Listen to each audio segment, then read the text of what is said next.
In a world of remakes and remasters, Are we playing for what was once sacred and cool has now soured and become lame. keeps? Gone are the days of Pods and Cowabunga. Now is the reign of Slurp Juice and Dabs. Kids these days don't even know how bad they've got it.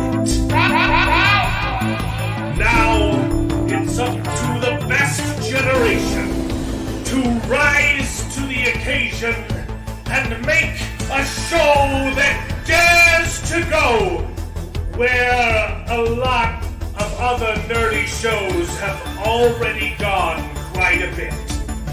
That's right. They're going to talk about it a lot.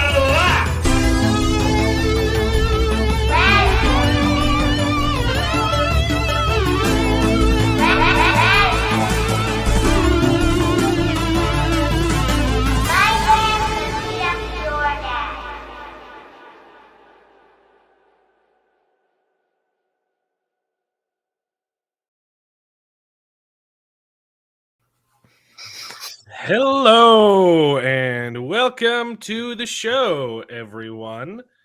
It's I already started reading a comment in the middle of my intro. This is Best Gen, where nerds complain about nerdy things. It's called Best Gen because we're better than you. Deal with it. Let's talk about some nerdy crap. You guys ready? Hell yeah. How's everybody doing? Very enthusiastic guests on the panel tonight. Mark, great.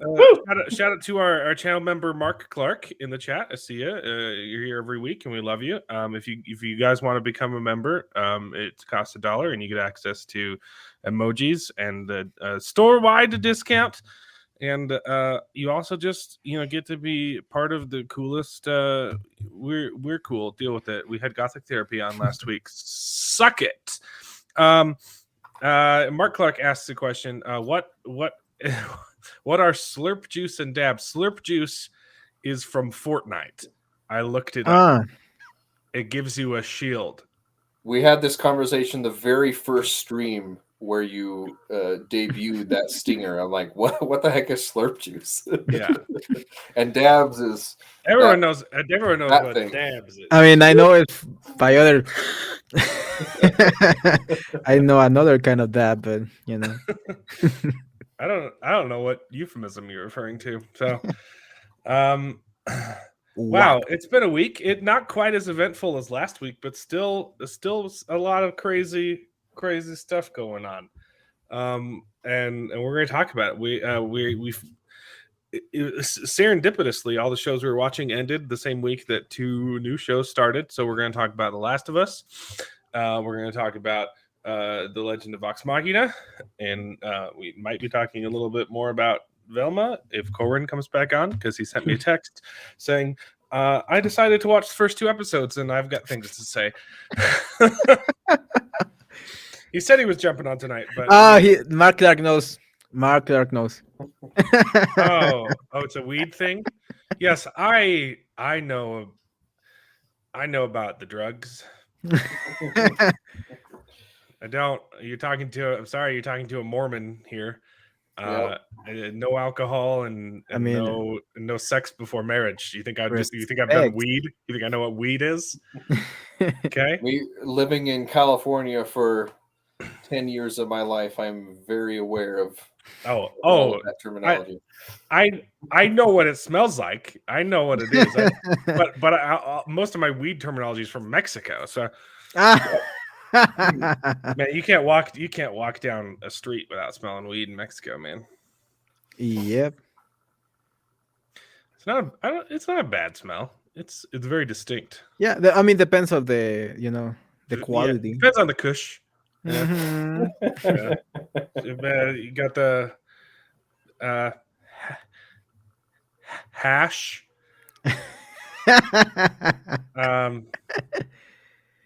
And Well, they call it mota. CBD oil. Oh, wait, I've got some weed right here. Actually, I've got some CBD oil, hemp oil.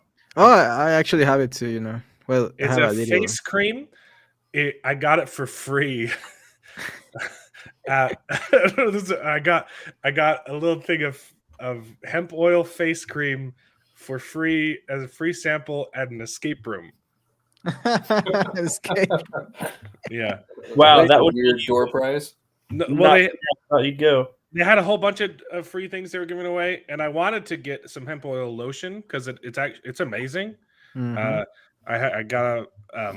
I got a therapeutic massage once when like my back went out and fixed everything, and it felt amazing. I was like, oh, I want to get some of this hemp oil lotion, and all I had was face cream. So now that's how I get high. Yerba Burns Tree. I put the yerba on my face. So Yerba Burn Street. Yerba Buena. Yerba Buena, yeah. La Yerba Buena, the good herb, as it is in Spanish. Very La nice. Mota. Yeah, I lived in Mote. Grass Valley, California, which was that was where they grew it all. It sounds like. Yeah. We went from talking about movies to drugs. Deal with it. Deal with the program. Multipacetic. Multipass. Man, so stuff happened this week. Some stuff. Let's see if I can pull this up.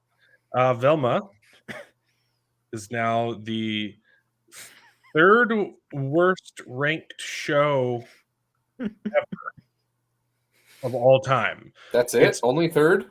It's losing to like a foreign show. It's tied. It's not even third. That they are like sugarcoating it. It's tied, literally. It's All three tied for shows- second. For third. There's a Hungarian show. That's Yeah. the first one. There's a Indian. I guess that is Indian. That's tied. Yeah, That's the for second one, second and worst the- show of all time. Exactly, If and the you're third one talking is- animated shows, it is the worst show of all time. Exactly. It is the Yeah, worst exactly. animated show of all time. Wow. Yeah. It beats Fred. Remember that terrible show, Fred? The YouTuber Holy- show. Yeah. Jesus, that show was bad. And if Corwin finds the time he's going to be talking about it because he watched the first two episodes for Oh some my reason, gosh. despite all of our warnings. Just the clips that people have been posting up on YouTube that's so terrible. Yo, Like, and oh my gosh. I'm still working on my edit for episode 4. My God, that's on a new level of creepiness. Are they Yeah. dropping like 2 episodes a week, or is this Yeah. the whole thing out? Okay. Oh, thank God, it's 2 episodes. I think next week is just like the finale because it's It's- only 6 episodes. Yeah, it's only, thank God. I mean, Sorry, thank God. it's a 6 episode long series, Yeah. and they're 20-minute episodes. Mhm. How they don't have- lazy can you get? Wow, that's just pathetic. That's the word for it, exactly. Jacob is here as well in Park Production. Nice to meet you guys. Yeah, I mean, not seeing you again. yeah. Shout out to you guys. Thanks for joining the stream. Yeah, Velma's bad. Corwin texted me. He got called in to work, but he's going to try and join to talk about. We all warned him. We all knew it was bad, and he's like, "Oh, I'm going to watch it anyway. I just want to see it." I mean, I love hate watching, For so being I don't honest, blame him. He probably heard that there was naked teenagers in it. So. Yep. I guess if you're into naked 15-year-olds, if that's your thing. Yeah, that's historically bad. It's crazy. So we might talk more about that later. We've got other breaking news though. Frosk, you guys remember her? Or Yeah. Is it a her? Is it? I honestly don't know. Kinda. What she goes by? What? Barely. Sorry if I'm getting your Did pronouns she wrong. change It's or hard to tell. something? I don't know if she has pronouns. She's Okay. gone. She has decided to leave the industry entirely Probably because no one will hire her. Yep. And even in her going away speech, she still blames everyone but herself. And even says like, I would have gotten away with it if people had if people had stood up for me. I could have this all could have been avoided if we all stood together. Are you serious? You literally had every major news outlet shilling for you. Yeah. Everyone, all of the access media was on your side, and you're still claiming we didn't stick together. Yeah, But yeah, all because of the public was because we against her. wholeheartedly rejected your lies. Yep. Good riddance. Goodbye. Yeah. See you in hell, girl. I'm not going there. I'm a Mormon. No, but If you want to meet her there, that's fine. I just want to go there to poke on her, Your heathenistic ways. Yeah.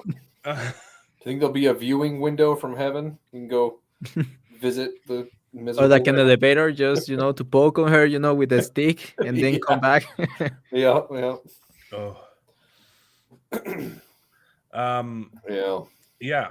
And then there's been a whole bunch of controversy on Twitter with people getting canceled. And I just realized I pulled one of these is in the bad take section, so we might have to jump between. Aside from Frox, we've got Eliza Blue, who got a whole bunch of people canceled for posting screenshots of a publicly available YouTube video that she starred in, half naked, and He's they showing posted, her, and her she claimed that those pictures were non-consensual and got people banned from Twitter. Her entire, if you don't know who she is, her entire personality is she claims to be a survivor of human trafficking. Which come on, she's too white. She's too white. Well, if you actually look at the timeline, none of it adds up.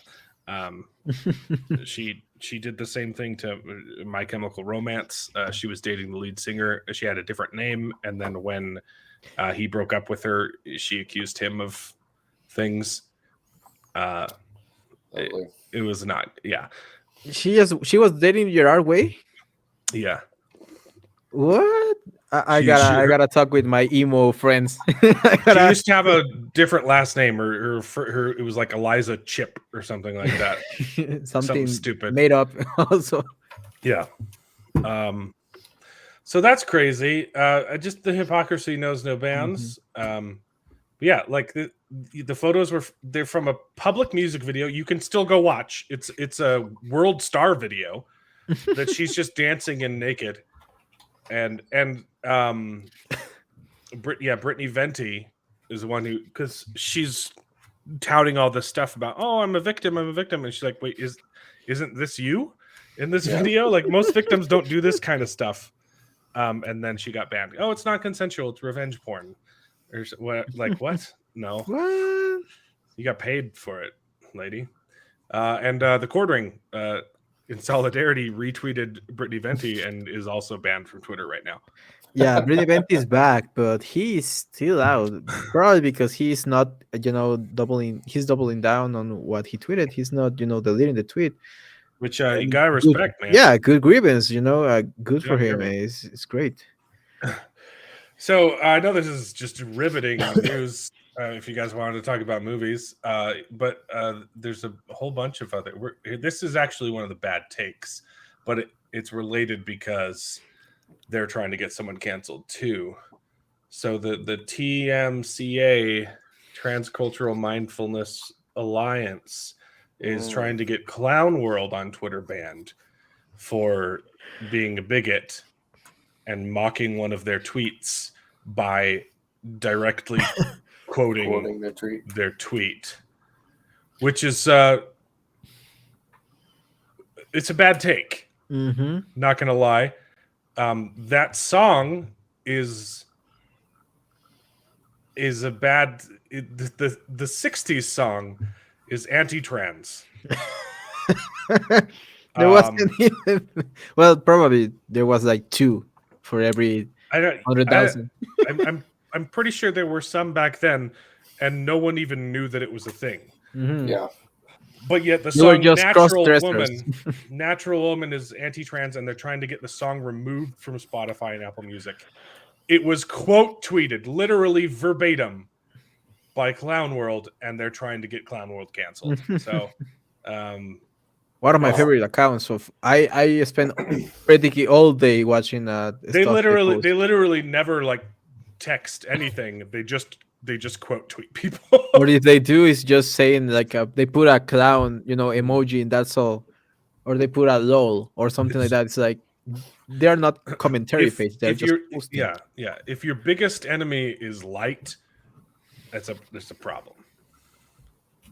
And Aretha Franklin All being they're doing such is a shining a light on yourself, and if that's what scares you, that says a lot about you. So Antifa's burning down another city. That's another thing that's happening right now. Oh, fun. And then these were some articles you sent me, David, that I thought were interesting. Marvel VFX talent pool is dwindling as artists avoid working with the studio. I wonder freaking why. Exactly. It's actually, I'm amazed that CBR is actually the one reporting this. I know. But it's true. No one wants to work for Disney because they're a horrible company, and they drive creators. They use them up like tissues, and also publish things before they're done, and so that it doesn't look good on the animators, and it's not a good work environment, and no one wants to work for Disney anymore. So that's cool. yeah. The last story is this article, which wasn't really a bad take, so I thought we'd talk about it first. But The Last of Us and Velma reflect HBO Max's identity crisis, which is pretty interesting because we're talking about both of those today, and they are very different. Yeah, I mean, one is Max Original, and the other is HBO. So it's have you seen all the Max Originals? They are all garbage. So it's probably along the lines. I mean, there's like one good show, I guess. Like I think Peacemaker was Max Original, but it doesn't count because it's DC. Yep. They at least put a little bit of budget on, and that is Did pretty you- good. Did you read? Yeah. Yeah, that's kind of what this article is saying, is that they don't really care about HBO Max because The Last of Us is on both. It's on cable and HBO Max. Velma, I believe, is only on HBO Max. And they're like, they don't care about it because, it sucks. And nobody likes Velma. That was one of the points that they brought up there. Yeah, I've been looking nonstop for good things in HBO Max, and it's like you can only find like movies that just came out and are not even that good, like Black Adam, and House of the Dragon, which is the best show ever made, probably. Another thing that they go into, I don't know if that's the section it talks about, but it's like, we don't know why Velma is doing so poorly because just trying to replicate the success that they had with the Harley Quinn show, and it's the same type of humor. And the same type of taking a beloved thing and turning it on its head and making jokes at it, and why is Velma failing so much? Yeah, I mean, if you want to know why is it failing so much, you don't even have to watch the first 3 episodes. Just watch the 4th one. It's the worst by far. It's like every sentence is woke, like patriarchy, male gaze, male society, blah blah blah. All this nonsense that they like to spew. Aren't all gays male? Male gaze, something like that. With it seems redundant. Male gaze. That's because if you're a woman, you're a lesbian, right? So, but you could be a trans male gay, right? Don't even try. You're going to confuse my brain, bro. Don't even try to.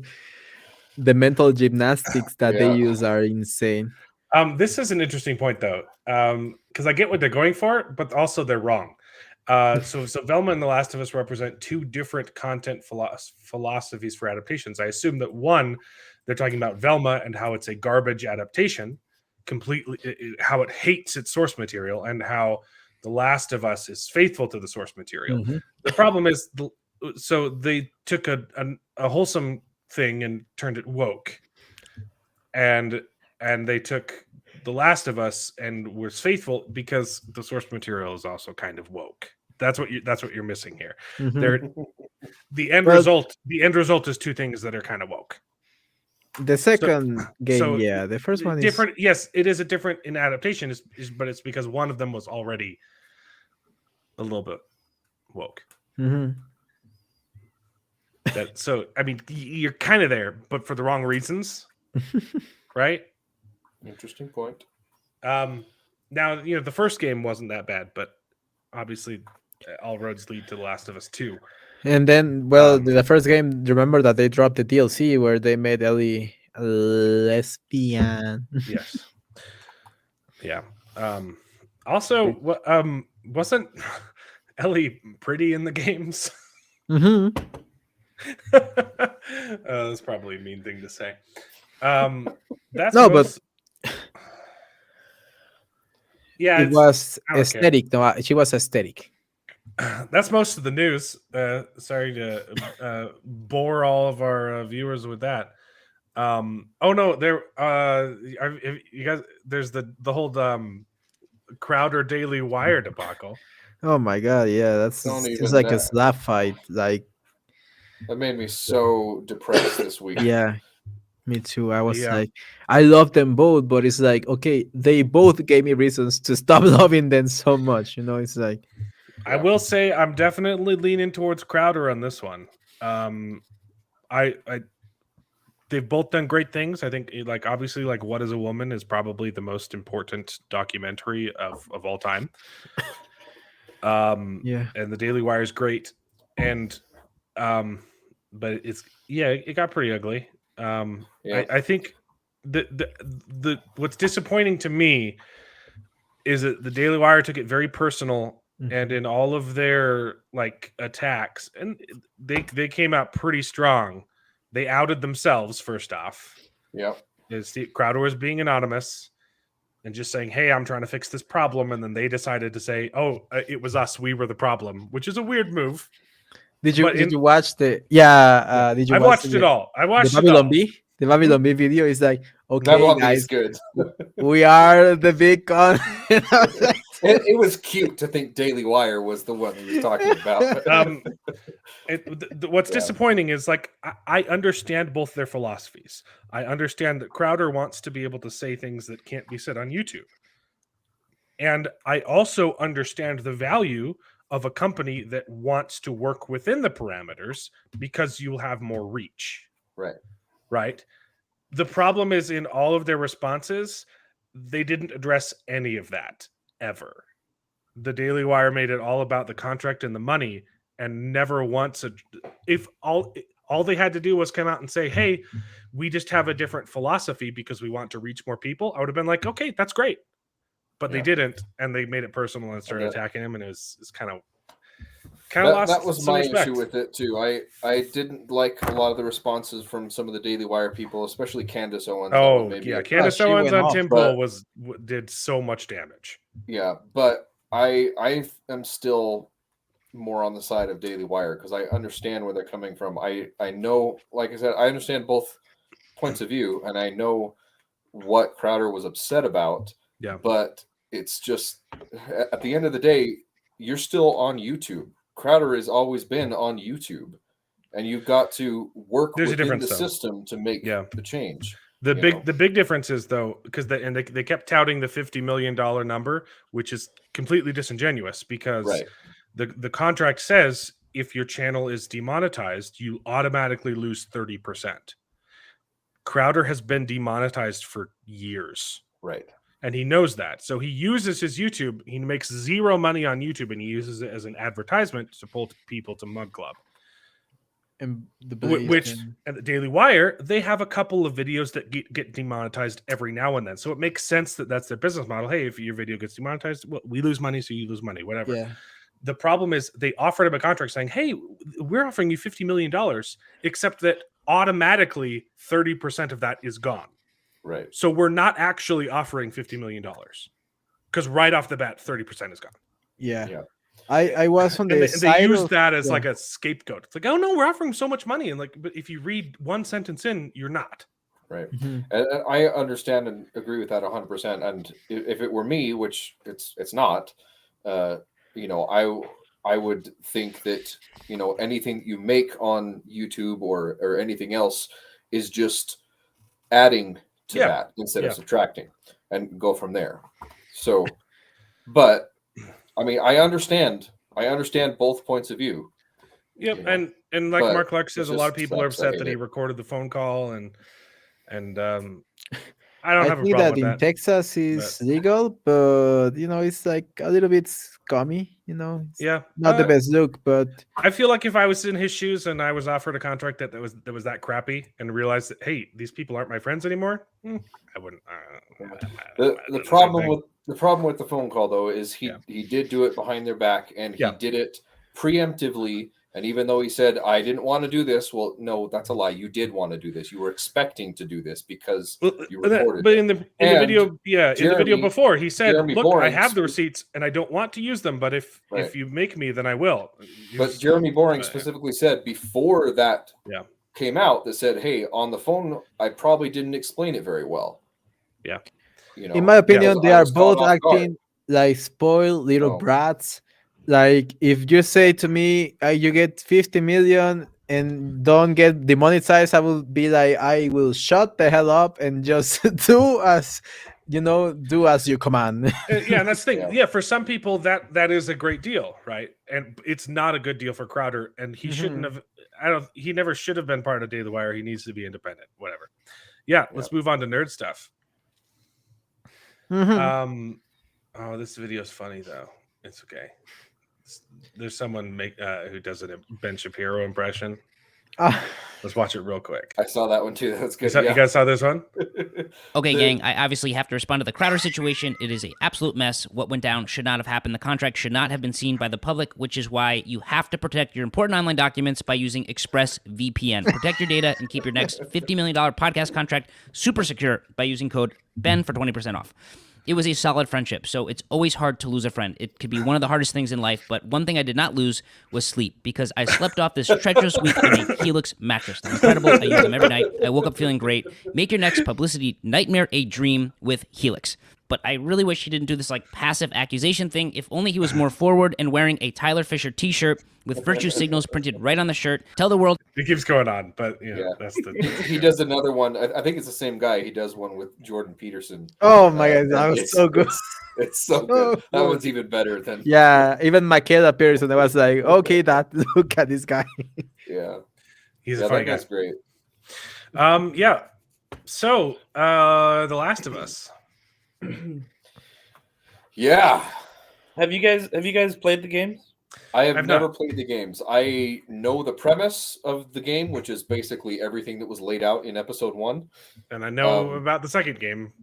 I've heard that people don't like the second game, and it's a lot woke, and even taking that out, people don't. It's a lot woke. It's a lot woke, yeah.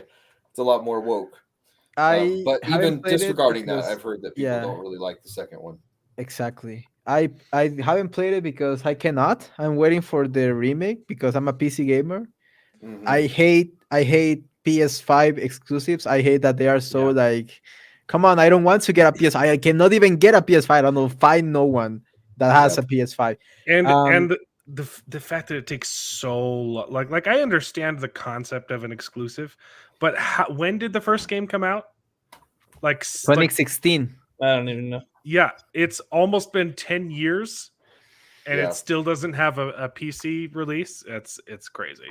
Yeah, it's a good way to lose money. Like at first, it's a good way to get money, and then after that, it's a good way to lose money.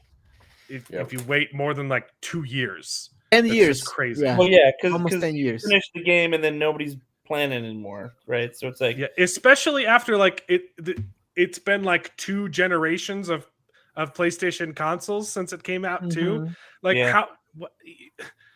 are you doing? Make a PC port. PlayStation, to be honest, is the only reason PlayStation gets money is because of the hype and all the people and the streamers and the Gen Z and all these things. But come on, Xbox and Microsoft are just dominating. The PlayStation was the king back when PlayStation 2 was around Oh, because it man. was backwards Oh my compatible. god, that was And then the great. PlayStation 3, they PS2 decided to kill the backwards compatibility halfway through it. And that Dude, PC the is just, I PS2 mean, was literally my it was the favorite best console. It was so good. There were so many good Yeah. titles on that. All the Splinter Cells, all Mhm. just Jack and Daxter's Yeah. trilogy, Well, the thing is, Ratchet though, I and think Clank, so good. they're trying to get more of these to PC, especially like. Yeah. I mean, you see God of War's on there, right? Like, But yeah, but God of War already has a PC port, yeah, and like 4 years. it's It was it's like those like 2 4 yeah. years. I think unfortunately because it is an older game, it's a little harder to get it to a PC version. But They've made maybe it. They that'll have like change. 6 remastered versions because so many different PlayStations came out since the game was initially released. It's been It's true, they do remastered have a lot of 6 times, and there's no PC port. You're losing money. Okay. Exactly. That's the way So I think. have you played the Xbox game, is- Jared? Is that what we were leading to? Oh yeah. I have played Okay. the game. Thank you very much. I plan And on actually, I I was plan on impressed. buying it when it comes out on PC. So Exactly. Same here. Well, so here's the thing. I haven't. So, okay, I started playing the first one because the second one was coming out, and so I started playing that one because I was like, okay, I got to know what like this is all about. And then the second Oh, one no. came out, and I started playing the second one, and I actually really enjoyed the second one. But I do have to say though, with regards to the show and the game, that it was pretty good. Like it was pretty faithful to like how the game went. Like I remember specifically, like I was like, oh yeah, okay, this is all familiar because I've played the game, and this is pretty much exactly how it went down. Yeah, and that's where we are going to disagree a little bit. I don't disagree totally with you. I agree. The things that they are faithful about are great, but I watched the complete gameplay twice, and I probably shouldn't have it watched it twice because I knew it too damn well for the good of the show, because I was like, okay, this was not the show, this was not the show. I was nitpicking, but there were things that they were done better in the game, so much better, and the show is showing Mhm. stupidity. That's the thing with the show. It's showing dumb. It is a little bit dumb, and I hope that it doesn't get worse, but it gets better, because the gameplay also got a lot better when we move away from the city. So yeah, I'm expecting big things. Yeah. What are some of the things that you saw that were different from the video game? I mean, we can get into that when we stop, they happen a because little later on. we need to Okay. get into a little the bit. intro is pretty spot on. They add so the add context Mhm. with the opening conversation. I thought was actually done really well. The talk show Yep. with the scientists. I agree. That felt so natural. For some reason, when they do like TV on TV, it's almost always awful, Mhm. right? And this doesn't feel like real life TV. But that was a really well written scene, Yeah. and Yeah. it explains exactly the mechanic of what's going on in the game. It was cool. Yeah, And it makes then- sense too. The game starts with Ellie giving Joel the watch, and then stuff starts blowing up. So the show adds the day before that happens with the context of what the watch, her Yeah. getting the watch, and introducing the characters a little bit more, giving them time to breathe before things start blowing up. Yeah, Well, I thought I felt like it took a little bit too long for them to catch. There were some things where you're like, okay, are you guys retarded? Like, turn on the freaking TV. But other than that, it was pretty good. I liked the intro. Obviously, I knew she was going to, spoilers, she was going to die, because she's black, and the girl in the game is not black. well, they could have done a race swap. You'd know that full well. Oh yeah, no, yeah, that was dumb of me to assume that it was a different girl. Yeah. Yeah. I didn't But no, like. I knew she was the going to race die swap, because to I be knew honest. that it was not his daughter that he was taking care of in the game. So Yeah, I didn't like the race swap because, in my opinion, at least, there was a little bit of similarity with Ellie and Sarah. That's the name of the girl. Right. guys. They have both green eyes. They both had Which is why he kind of Dimple. attaches on to Ellie Yeah, as yeah, like yeah. a Yeah, replacement daughter. freckles. They all have that was my thought, that they had the same age. They look alike a little, a Hey. little bit. The main, the main details, like Bold of the you to eyes. assume that Joel sees race. Didn't we have this conversation last week? Yeah. For real? I No, thought that we thought I just made a about similar joke last week we about talked race. Yeah. about yeah. Oh yeah, but the casting was a little bit off in my opinion. I mean, Pedro Pascal is a great actor. Yeah. He doesn't look, bad as Joel. I think his Joel is He's decent. fine. He's a little bit of I don't know if they told him, oh, act depressed, act a little bit depressed, because well, Joel is a little bit depressed in the show as well, a little bit, a lot depressed in the game. I mean, but the girl, Ellie, my God, she's awful. She's god I awful. do not like her in the show. No. And I used to like her really much, or as Lady Mormont. Jorah, yeah. She was, Not Jorah. yeah, she lady. I mean, they never really bothered to say her name. They were like, oh, Lady Yeah. Mormont. It's just little girl Mormont in Game of Thrones. Yeah, she was fine in that. She did a good job. I mean, she was the most entertaining thing about those awful episodes. She was good in Logan too. She was the little girl in Logan, right? No. No, No. no, she's No, No. she was in his Dark That's Materials. really- I'm sorry. Yeah. I'm sorry because I got was things mixed up. watching. I was watching his Dark Materials Yeah. this week too. Yeah, you big dumb. Oh, yeah. IMDb her. Yeah. Oh, she's in the Dark Material. Okay, I really gotta watch the Dark Materials. So Ellie does not work for me in the show. I liked episode 1.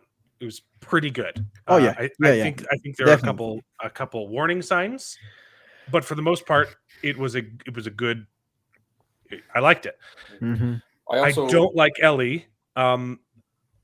You're introduced to her character just swearing and yelling at people, when Ellie in the games is kind of like this innocent, likable character who gets mixed up in this crappy stuff. Well, you see, She obviously becomes very uninnocent very quickly because she has to deal with zombies and stuff. But she's kind of pure, right, in the games, and you latch onto her pretty quickly. And in this show, the opening scene is like, I hate everyone, and I'm just gonna cuss a lot, which is like, it's just not a smart way to endear you to this character. You're supposed to attach, you're supposed to feel fatherly towards. yeah.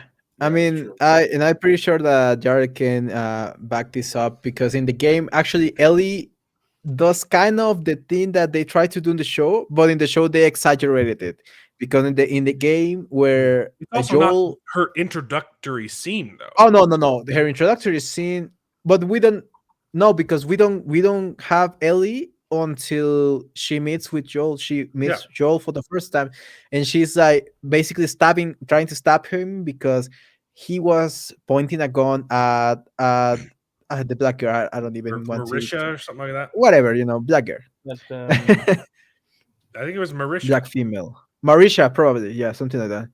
Or Sharina. Something. Sharina? Melena or Melena. Melina? I think Melena. I was close. Melina. What is the... I don't. You're talking about his daughter? Marlena. No, the Marlena. leader of the Yeah. Fireflies. You're right. Yeah. Oh. It's Yeah. It's Marlene. Marlene. Yeah. Yeah. I was like, I think it's just Marlene. Marlene. Okay, but I'm getting ahead of myself, because that's some of the things that I have, an opinion about. The first scenes, you're right. I think Mark Clark was saying this last episode. I don't know if this was him, but that it was a little bit slow, a little bit boring. And I agree. I think that they are trying so hard to justify the things that happen in the game, when in the game there was no need to justify for everything. There was, for example, they tried to justify the reason why they are not watching TV is because they were watching the movie, the action movie. And it happens the same thing in the game where she falls asleep with him. She carries him. Well, you don't really see that scene with, or do you? I don't really I think remember you that do. one. Yeah, yeah, you do. He drops him. I'm sorry, he drops her, and then he is gone. And they did a good thing about showing Sarah, waking up to all this mess, hearing the explosions. Although it was a little bit exaggerated in the show, it was like, come on, if you watch that outside of your house, you know that something is terribly wrong. Like Yeah. at least Get back inside, girl. Iraq, yeah, at least Iraq levels of wrong. If you watch some two jets flying over your head, you're like, okay, I'm I'm dipping. Yep. The good things that I think that happened in that part of the show were like the granny, the little granny. Yeah, it was good. That was great. I was like, oh, holy moly, she's from everything, and she eating these guys. The thing is, the game, because it was 2013, is they don't really show in that much detail how they eat their praise. I mean, you see them, but you don't really see the little, uh, little Tentacles. Fungus dickies, tendrils. yeah, Yeah. the little pajaritos coming out of this the mouth of these people, which was cool. It was cool. At least they made it different. It Yeah, was not random, not regular zombies eating people. yeah, it was a It nice, was, yeah, unique zombie kind of thing. yeah. But I didn't see many people turn from that. It was like, okay, they ate him and they are done, which is weird because zombies regularly trying to Yeah, procreate. it seems like it went from 0 to 100 like real Mhm. fast. What in the game is like that, Yeah. Yep. Well, and It was good though. I think it went really well. And to be honest, I liked the backstory to it because it gives you a look into who Joel is, right? And I think that's what they're trying to do is they're trying to show you who this character Joel is and sort of his backstory and like what motivates him, right? And how that can shift throughout the story as well. Like for example, in this show, spoilers, they're getting like the grandma's running at him, right? And it shows Joel literally like kill this grandma trying to protect this girl, right? And I don't remember that happening because I think they get out of the house pretty fast. And the in first the time you game, really like, see the zombies, oh yeah, sorry, the zombies are like when they get into town and they're like, oh shoot, like Yeah. these are zombies and we're Yeah. The show that's implied the deal. they ran it. Him and his brother ran into some stuff, and they know what's going on, and then they come back and save her, I mean, which is why that's he doesn't hesitate to kill this grandma. yeah, that's the thing. In the game they actually show, because it's Ellie's looking for Joel, and you go downstairs, and you are like in this. There's a door, like a crystal door, just like this. So you cannot see that's crystal, but it is like a glass door.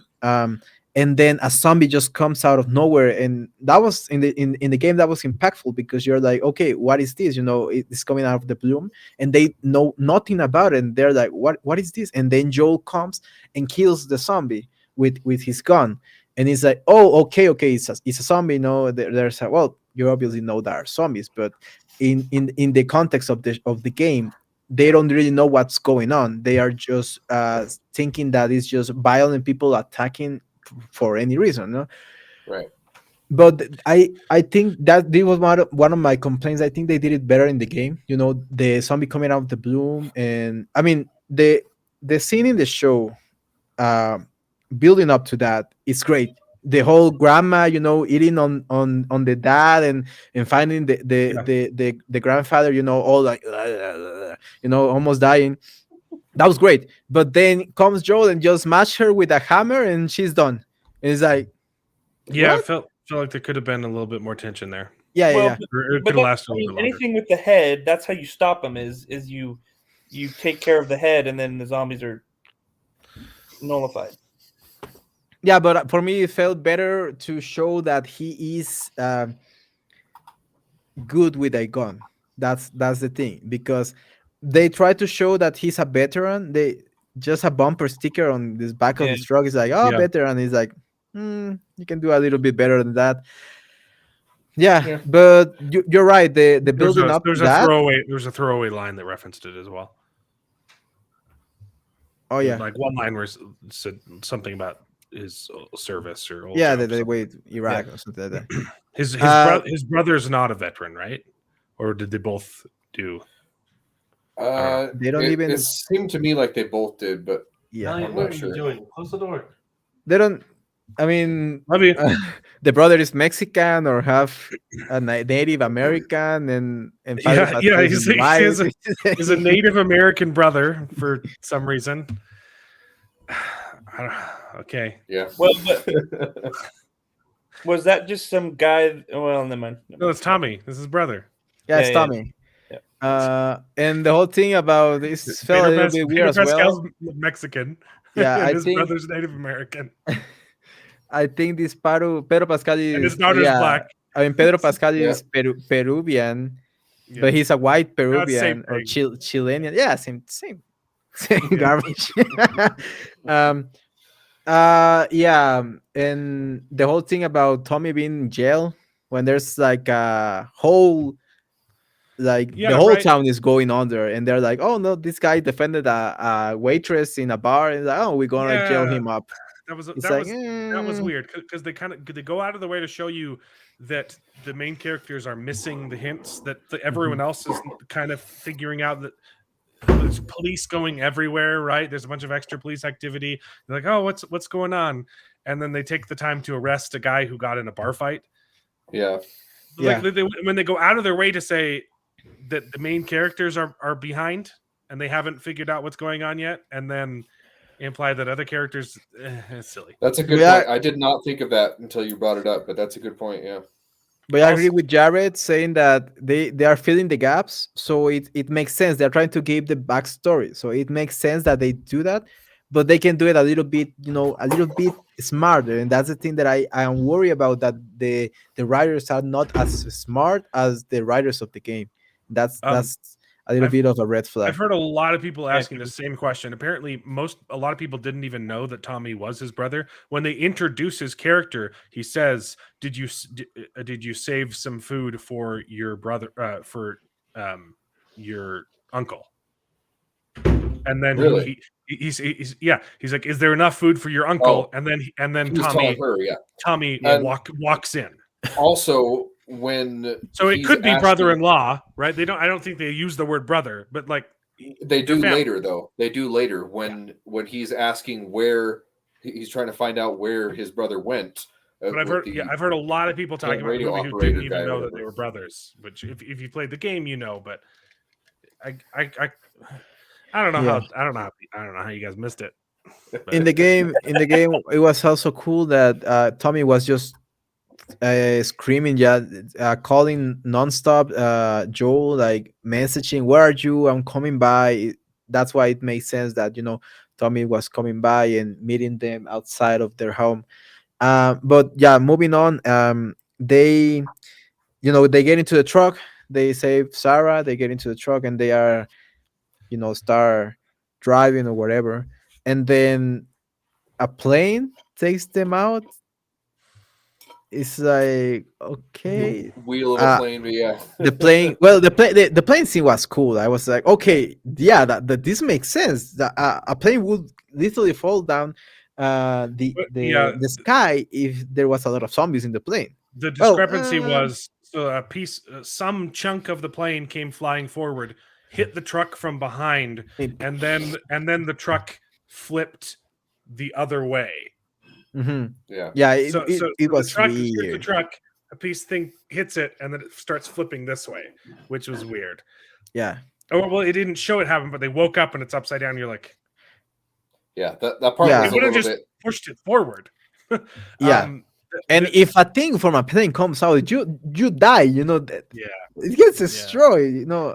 Maybe if you hit in the back, in the corner. Because they didn't show it there. I missed the fact that they crashed it all until they. It just goes to black. Like, okay, I guess they are flipped over.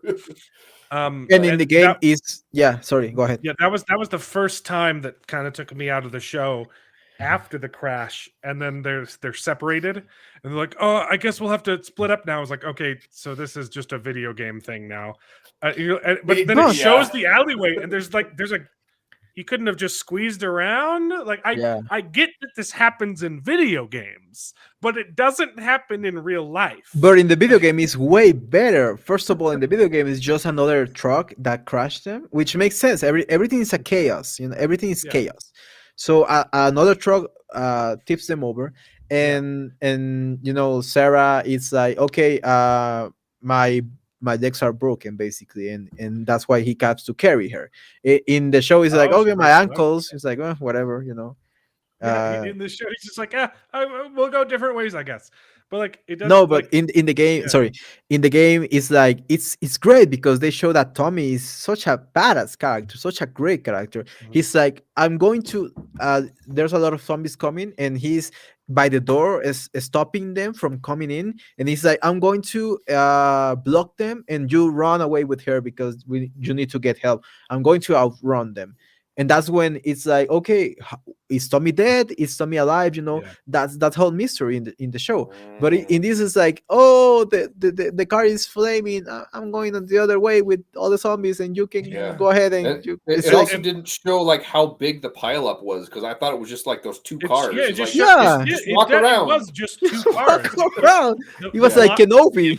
The blocking was very sloppy, especially because they cut to black and didn't show the car get pinned up against the alley. They just wake up and they're, I guess we're separated. I guess but then you can even see there's a gap between the car and the alleyway. Like you could have crawled around it. You could have crawled over it because only half of the car was on fire. Like you could have crawled over the back of the truck. The bed of the truck was fine. And my girlfriend literally was screaming at the screen. He's like, just walk around. It's like Kenobi all over the place. That was one of my two issues. It was the Kenobi gate all over again.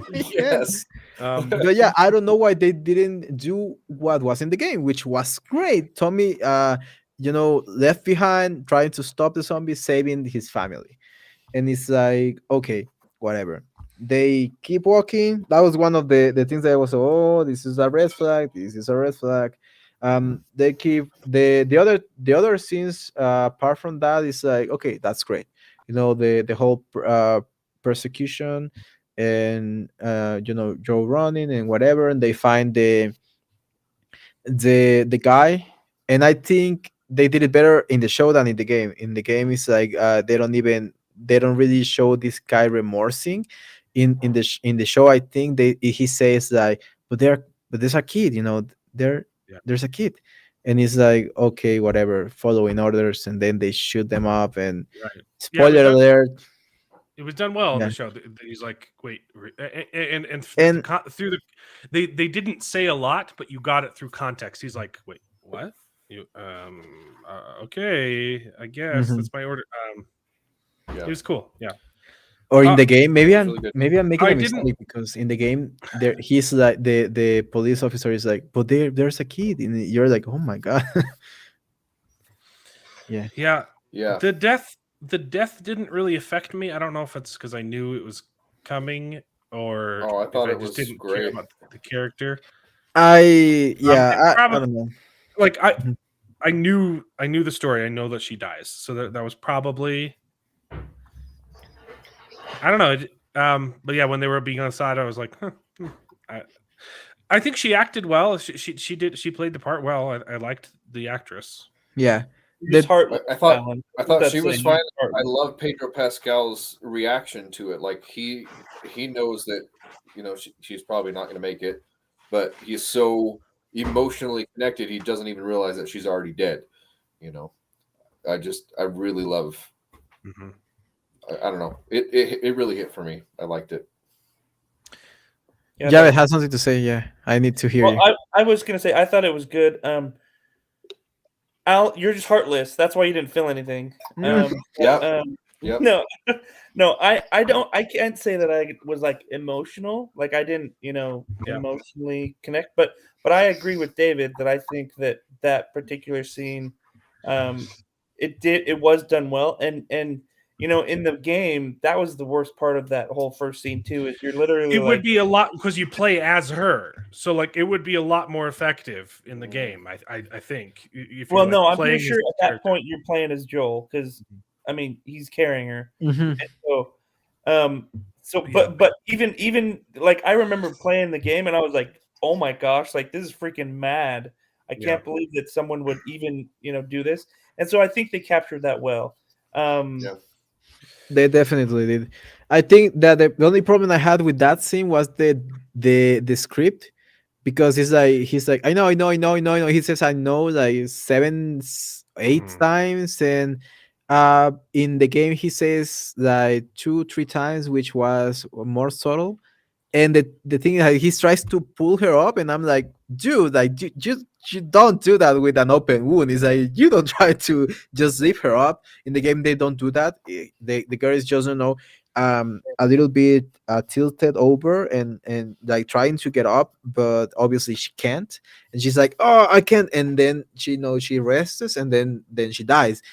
In the game, the voice acting, my god, it's so heartbreaking, the way he breathes and the way he says, and the way he cries. I mean, Pedro Pascal did a great job, but the voice actor did a holy moly. He took the prize. Holy, that game, I want to play that game so much. I think they brushed past it pretty quickly. I think that's why it wasn't very effective to me. Like Yeah. he It did, goes yeah. like even the brother has a line like before he even gets to the daughter where he's like, Joel, I mean, she's gone, and you're like, well, check, like maybe right, like No, she's already dead at that point. That's but she Yeah. she has a speaking role, doesn't she? Say something to him? no, No. no. No. Mm.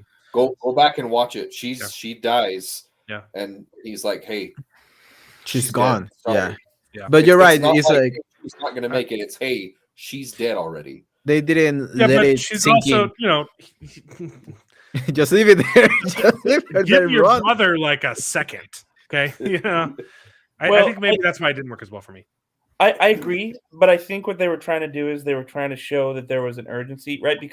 And I think that's why Pedro was I think that we trying to got pick that her there up. was an urgency. I think Yeah, we so- already knew there was an urgency.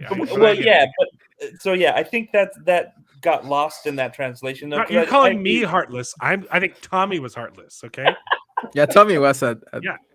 I mean, he's He's Mexican. probably the one that shot her. Yeah, I mean that was a cool. Conspiracies. Actually, the cool thing with Tommy and saving Joel, that was great, greatly done, greatly done.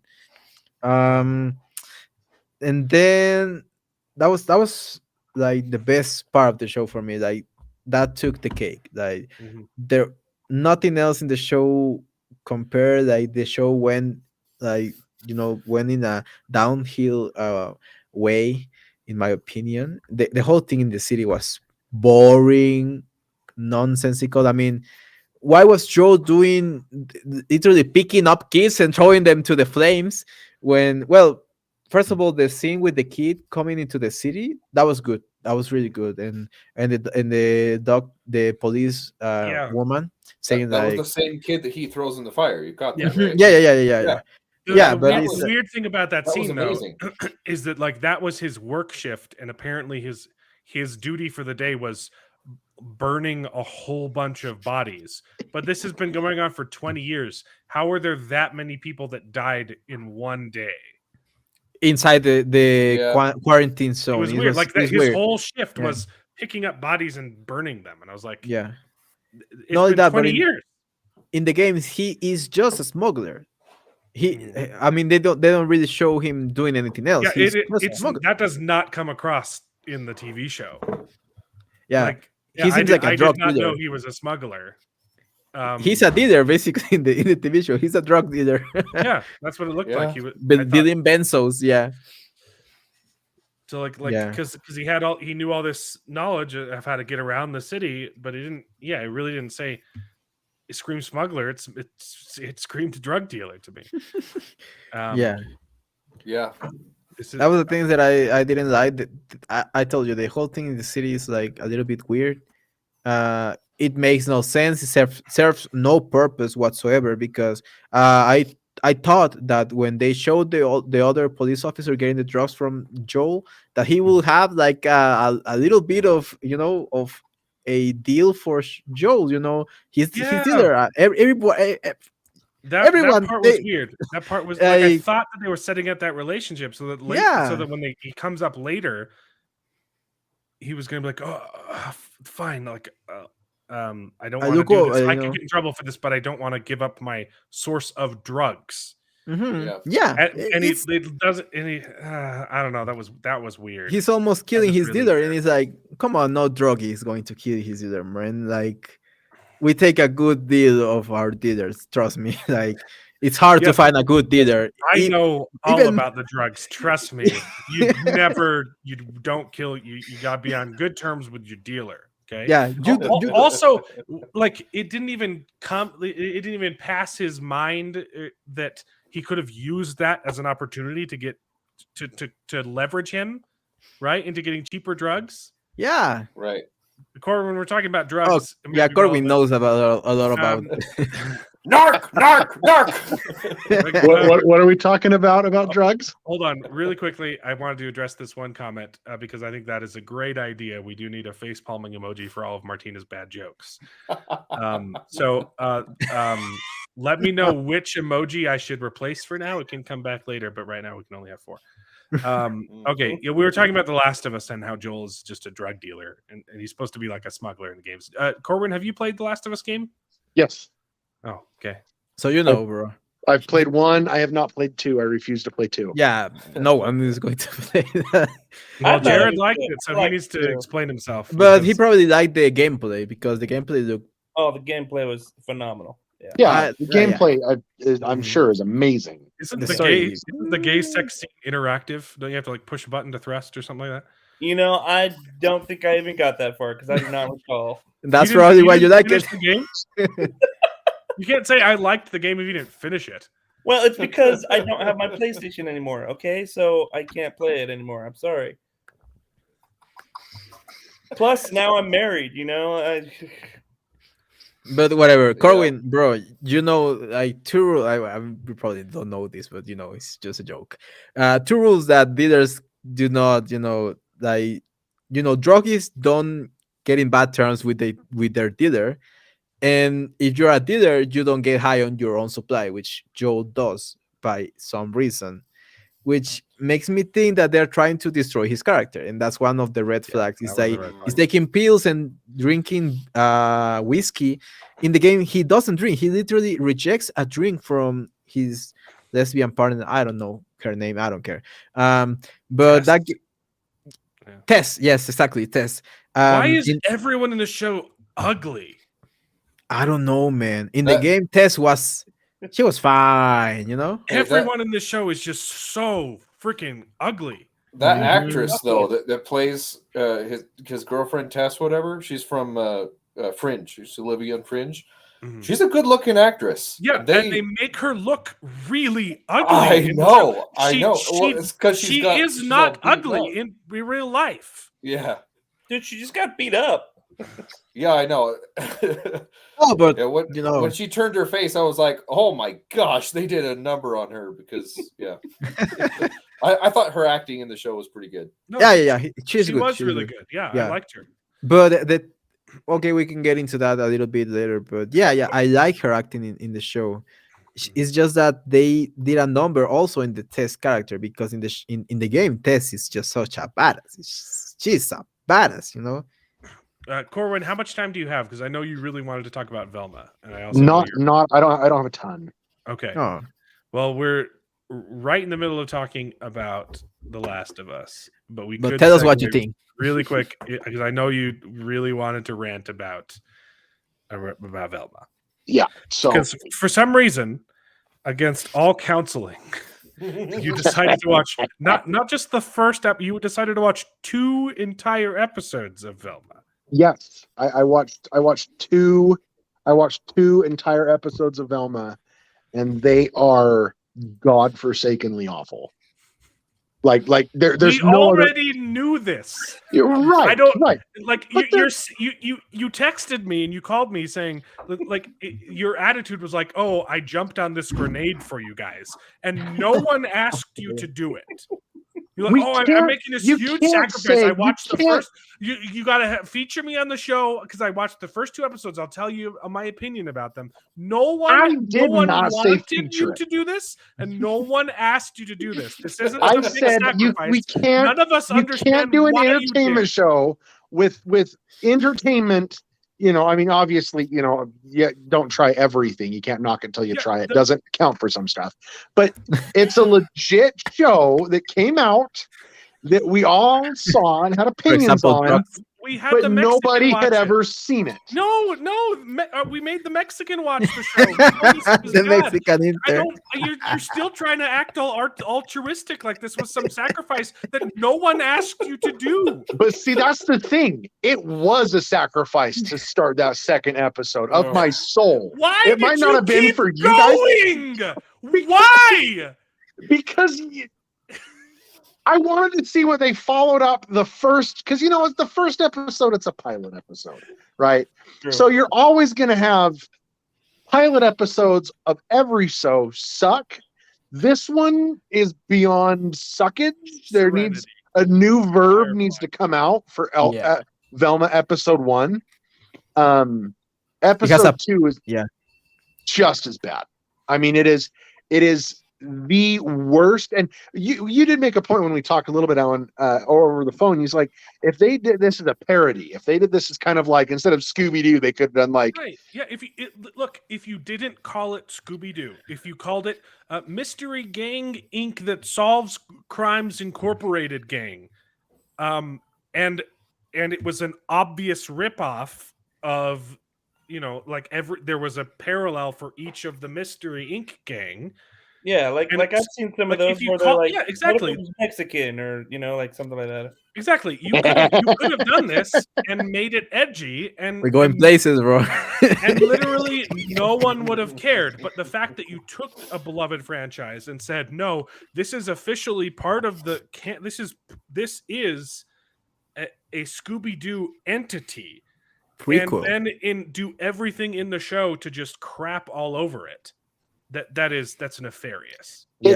So I'll just explain the first 10 minutes of the show, and it won't take me 10 minutes. It'll take me about maybe 45 seconds. At second 7 shows 2 cockroaches banging. I wish I was making this up. No, we knew this. We knew this already.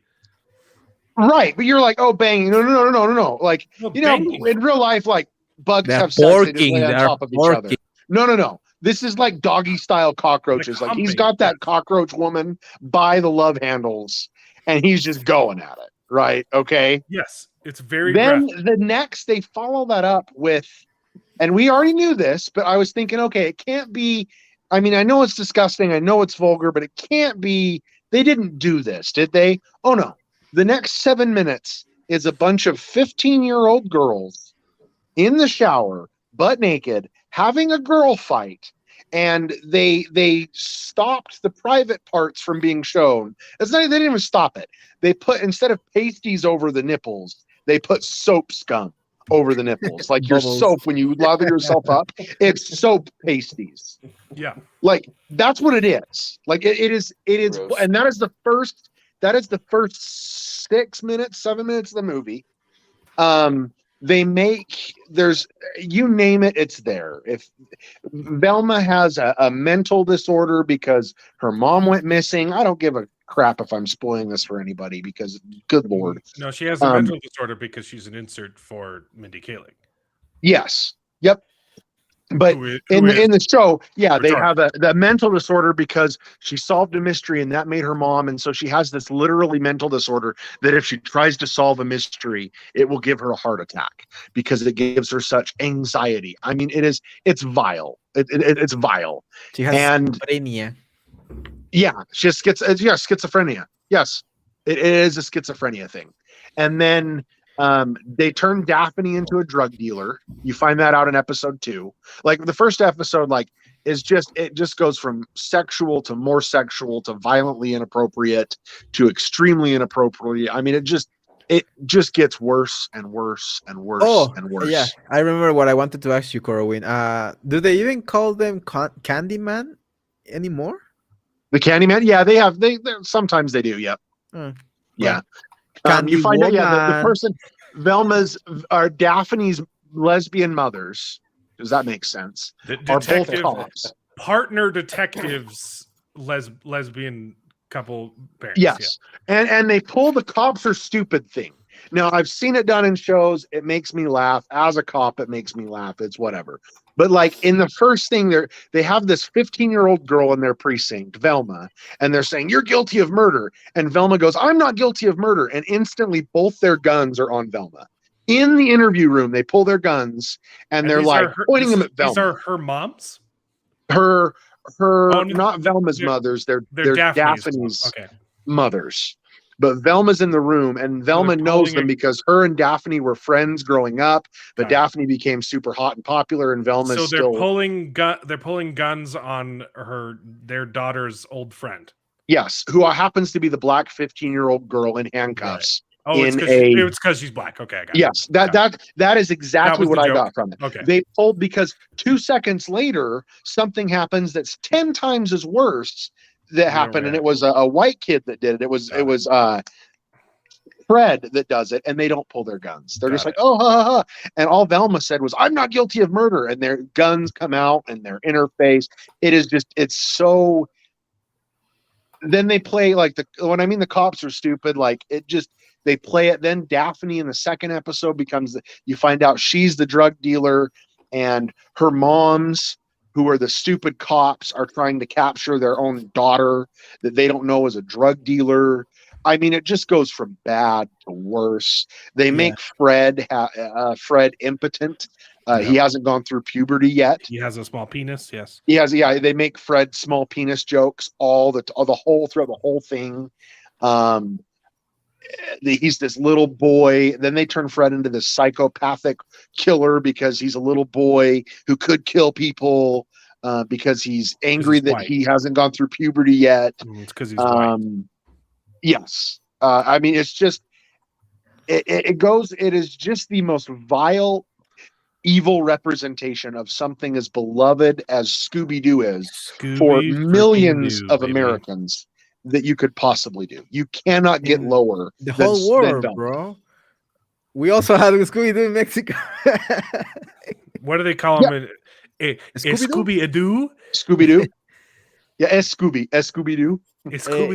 It's although that Belma is Vilma in Mexico. That's the only change.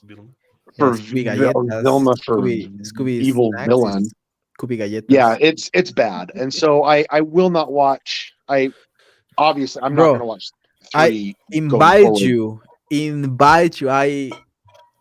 have to watch episode 4. Is the hell no. worst. Oh hell no. Bro. No.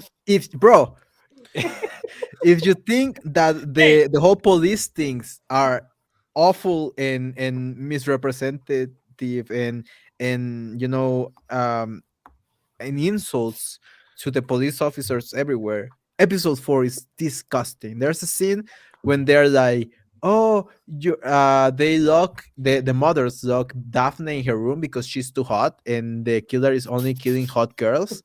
and she says, oh, obviously police, you're a policeman, so you have to lock the innocent person in. Basically something like that, they do it in actual English. And then they were locking her away for her own protection. Yeah, She says, exactly. of course, you're putting the innocent people in jail because you're vile police. Exactly. That's basically no. They don't make the point. They say it. Text. They quote it, quote unquote. What you said is what they say. Right. And then when what is the name of the Black Shaggy? Whatever. Black Shaggy is like, oh, don't you feel good that finally a white man is being wrongfully incarcerated or something like that? And it's like, how racist do you have to be to make that point? Yeah. For real. Also, why is Daphne Oriental with red hair. They don't even have the gene. They don't even have the gene. It's literally, yeah, it's literally impossible. Mm-hmm. I also forgot there's a sexual tension between Daphne and Velma. Oh, At the yeah, end of they- episode 2, they make out hardcore. Oh, yeah, yeah. Not like they make out. Velma's having one of her panic attacks. And, they make And out, instead of them making it the whole like, oh, Daphne was just the popular girl and Velma turned into the fat, frumpy turd that she is and got left behind, they make it so Daphne left Velma because there was a sexual tension between them. And remember, these girls are 15 at the time, so their sexual tension had to happen at 11 or 12 years old. Give me a flipping break. Bro. And Episode and, 3 gets and they worse. end up making out at the end of episode 2. Velma's Shaggy having is one of her also- schizophrenic crazy attacks, and next thing you know, Daphne's like hardcore making out with her on the front page. It I is want to vile. yeah. This show is vile to the very Keep core. It's rough. watching it. It's not gets just Daphne. worse. The Shaggy's character, or Norville, sorry, because that's the name of a black man. He's also desperately in love with Velma, and just simps for her the entire show. In Oh, episode to 2, the like, point where he but- goes to sell his kidney. And Yeah, if I forgot about that, in episode 2, he goes to sell his kidney Both to him, get the money so he can pay Velma to be his boyfriend. It's bad. but This both show him is just and Daphne are head over heels for. Not, I don't even want to call her Velma because she's not Velma. It's Mindy Kaling, and she's animated to just be the most ugly character. It makes no sense. This is literally just Mindy Kaling. It's her wish fulfillment. This is her fantasy. She likes looking at high school kids naked and having high school kids talk about how horny she is. She's like, she's in her 40s. 43. She's 43. And this My is her God. self-insert character that all of the girls and the guys are just so attracted to her. It's coming off as someone who's never been laid. Bro, It's like no people. This is my fantasy. People really bro, like. it gets worse. If I was the main character of a TV show, everyone would want to bang me. Watch episode 4. Don't watch the whole show. Just watch episode 4. In episode 4, it gets worse. Not only Daphne can't. has the hots. Not only Daphne has the hots. In episode 3, by the way, in the ending, Vilma is like, "Oh, can we be friends?" That and Daphne, no, don't do it. Oh, she says the F word. Friends that. Yeah, F. yeah, Yes. that F, yeah, exactly. And Daphne's like, no, we are, or whatever. The justification is stupid. But in episode 4, even Fred likes Velma. Fred is like Fred likes her too. Yeah, Fred is outside her window. He sends her a nude. You don't pic. know what you're missing, Mark Clark. He Yeah. he sends Velma a nude pic. Look. of him I on the know back. it's very prideful when Mindy Kaling does it. But if I was a self-insert character in a TV show, everyone would want to bang me, but for real. Okay. Yeah, It and- wouldn't be. Trust me.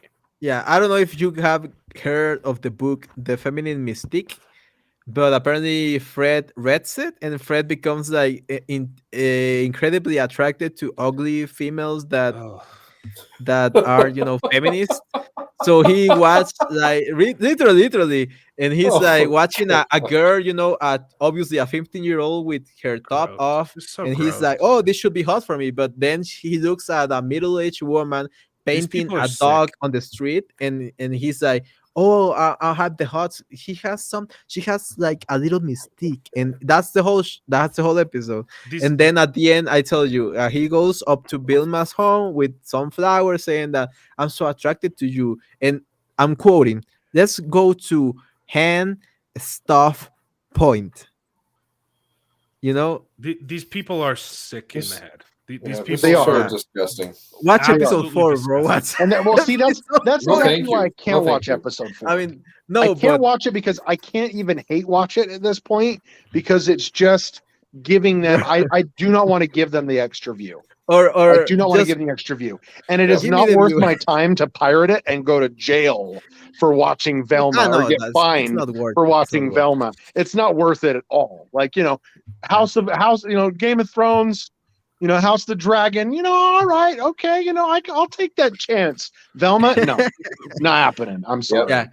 I'll just watch your reviews, Mexa, because I am not gonna watch any. Yeah, I Give me will the watch review, your bro. reviews. That's Yeah. how I will watch Velma. I just I uploaded refuse to give the them a time of my day. I yeah. refuse to give them my view. I refuse. It is vile. It is vulgar, and quite frankly, it's just evil. That's just, it. Really yeah, brings it down to it. It's just evil. This is and this isn't even the problem. Like, I don't care if cartoons push the limits. Like, you can have a show like South Park because it's an adult show that's clearly marketed and catered to adults, where they can make adult jokes. Yeah. Velma, and this also answers another question: what's worse, Velma or Santa Inc? I haven't seen Santa Inc, but I guarantee you Velma is worse, because Santa Inc at least was its own property. Okay, it was garbage, it was filth, but it was its own thing. Velma is taking a kid show and A perverting beloved it. kid show. Yeah, and we've made this point several times. Like, if they'd made it a parody from the get-go and called it, something other than Scooby-Doo, we wouldn't care, because it's its own thing. Yeah, sure, I want to make a Scooby-Doo where everyone's having sex. Sure, don't call it Scooby-Doo. The problem is, you are making this an official Scooby-Doo entity, and you might say, they say it all the time. No, it's definitely not marketed to kids. Trust me, we're not trying to sexualize kids. But if you take a kid show and sexualize it, even if you only technically market it to adults, you are clearly marketing it to kids. Yeah. It's not And even towards adults. It's This is 16 the and same plus. thing as a cop. This is the same thing as drugs, when the drug dealers are trying to get kids hooked on drugs, and they sell the pills in Pokemon form, or it looks That's like a exactly Flintstone what it is. vitamin, Yeah. or Exactly what Pokemon, it is. a Pokemon. This is an LSD pill, or this is a whatever pill, and it comes looking like. I'm sorry, I'm trying not to cuss. It comes looking like freaking Pikachu. And that's a what great this point. is in a nutshell. There This was is let's get these kids used to watching, and there's going to be parents out there that are just going to be trying, because we've all done it. Anyone who has kids has done it. Mhm. If you say you don't do it, you're a liar. I'm calling you out right now. At some point of another, the TV is a babysitter for your child, whether it's for 5 minutes, whether it's for 30 minutes.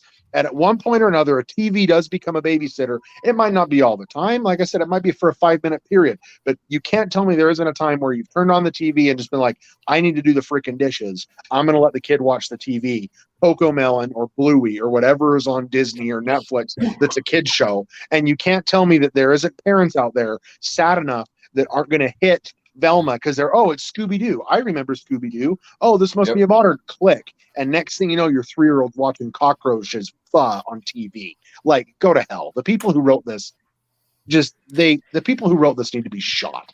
It's ridiculous. It's vile. It's evil. It's plain and simple. Yep. Yeah. And this Exactly. comment from Guy, it's on point. Like, I think I don't know if I can even find Santa Inc. anymore, because I think it's delisted. I've been looking for it, and I think it's delisted from HBO. It's not even in HBO anymore. Because it's that bad. There was a TV show, or maybe it was a movie, this was like years ago, and I just barely remembered it. If it was a TV show, I definitely didn't watch the whole thing, only watched the first couple episodes, or it might have been a movie. But the premise was, it was a group of influencers who pretended to be a family, like that they got hired to pretend to be a family and live in a rich neighborhood and advertise products to rich people. It's a movie. It's a movie? Hey, it's a good movie. Well, What is it? Is it? I'm trying to find it. There's one movie called The Joneses, but I don't think that was it. But it was played for a joke. There was a gag where they had alcohol in like Capri Sun things. Yep. And like that was the joke. They're like, oh, it's alcohol, but for kids, and like they got in like huge trouble because like it was alcohol for kids. If anyone's seen that movie, or it was the Joneses. Yeah, I think that's because I'm the only one that I can find. Is it a comedy? 'Cause that one Uh, looks like it's a drama. I don't it's know. like a horror movie. Let Impossible. me. I don't know. I would Um, not know. I remember seeing something like that. But like that's exactly what Oh, it is. comedy drama. Comedy drama. Yeah, you're putting alcohol in a kid's sippy cup, I never heard on that. and then saying no, we're only selling this sippy cup to adults. This is an adult sippy cup, guys. It had Amber on it. I don't know if I can say her last name. Amber. And, Oh. and you know, on top of that, if you go back to some of these Disney shows, right, or some of these Warner Brothers shows that are old fashioned, like for example, I watched Snow White with my 3-year-old the other day. That movie is old as all get out. I mean, it was done in 1940, and boy, is it old. But she wanted to watch it, so we watched it. Before that movie starts, there's a disclaimer that says there's some things in here that could be harmful to children, and that are a representation of, you're basically saying that it's a racist, terrible, evil show, but this is how it was depicted at the time. And if you go to Looney Tunes, frickin' Sylvester or Tom and Jerry running around in the beginning, same disclaimer. Warner Brothers needs to let you know that there's some racist and terrible depictions in here. But when Velma starts, there's none of that. There's nothing. So you'll give me a disclaimer in front of Tom and Jerry running around, or Bugs Bunny and Elmer Fudd. You want to hunt some rabbits? And that was a terrible impression, by the way. But you'll give me a disclaimer in front of that, or Wile E. Coyote and the Roadrunner, that there could be racist things because the space alien with a massive green helmet is he's not black as in a black skin, like he's just the color black, but apparently that's evil, awful, bad, and terrible. And then Speedy Gonzalez offends every Mexican ever, which I highly doubt he does. Let me know. Does Speedy Gonzalez offend you, Mexa? No. Okay, there. You heard it. He was funny. So, He was funny. in front of that is there's racist bad things in this, but before Velma starts, don't worry about it. You'll see cockroaches effing in the first 7 seconds, but we won't put like hardcore grab the female cockroach by the waist banging. But we're not going to put that this is a vile show. I mean, this is disgusting. It's just flat out wrong. I mean, she's Indian, so probably she watched a lot of cockroaches fucking while growing up. But whatever. I'm going to make the review. Instantly demonetized, Alan. No, we're good. It wasn't in the first 10. If it's in the first 5 minutes, you get demonetized. Yeah. We're in an hour and a half. Sorry, Mom. I know you've never heard those words before. Oh my god. But Guy, Gojira and Guy are making great points. They're like marketing this to adults, but kids are probably going to watch it. I literally had to sit my son down and say, "Hey, there is a Scooby-Doo show on HBO. You're not allowed to watch it because it's bad. Like, don't click on it thinking it's a Scooby-Doo show."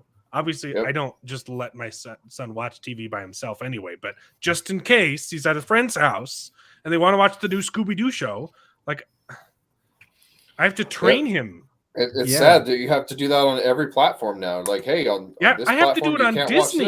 I have to do it on Disney Plus. You have Disney now. With their that one show that was horrible.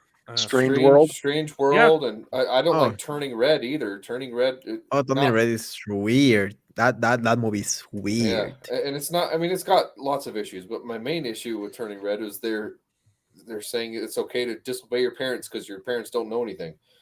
It's like, well, a lot of Disney movies nowadays basically are that. Your parents are dumb. Your parents are trash. Just trust your parents. Disregard them. Do whatever the hell you want. You are good to go. You are a smart little boy. Yeah, but at least the Little Mermaid got in trouble for disobeying her parents. She got in.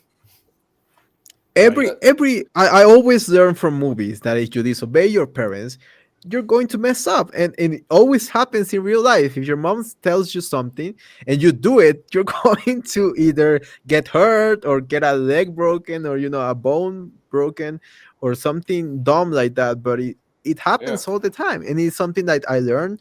I grew up watching Scooby-Doo, all the good stuff. And they always taught you that if you disobey your parents, you're going to be doing, I forgot about the OnlyFans pregnant woman scene in Velma. Oh, yeah. Yeah, I forgot. Okay, this is Yo. the last thing I'll say, and then I've got to log off because technically I've got other stuff that I can. That's why I'm only here for a minute. But Velma's stepmom she's pregnant with her soon to be step brother or sister. I guess we can't genderfy. Soon to be step baby Step-sibling, yeah. and the step sibling in the family. And stepmom has her dad get a camera and she strips down naked there in the kitchen, and they do an OnlyFans photo shoot for pregnant stepmom. Legit. That is legit what happens in Velma. I mean, that what you can take out of it. They don't really specify it, but it's probably what they're doing. So she's like, I've got to get this on for my fans.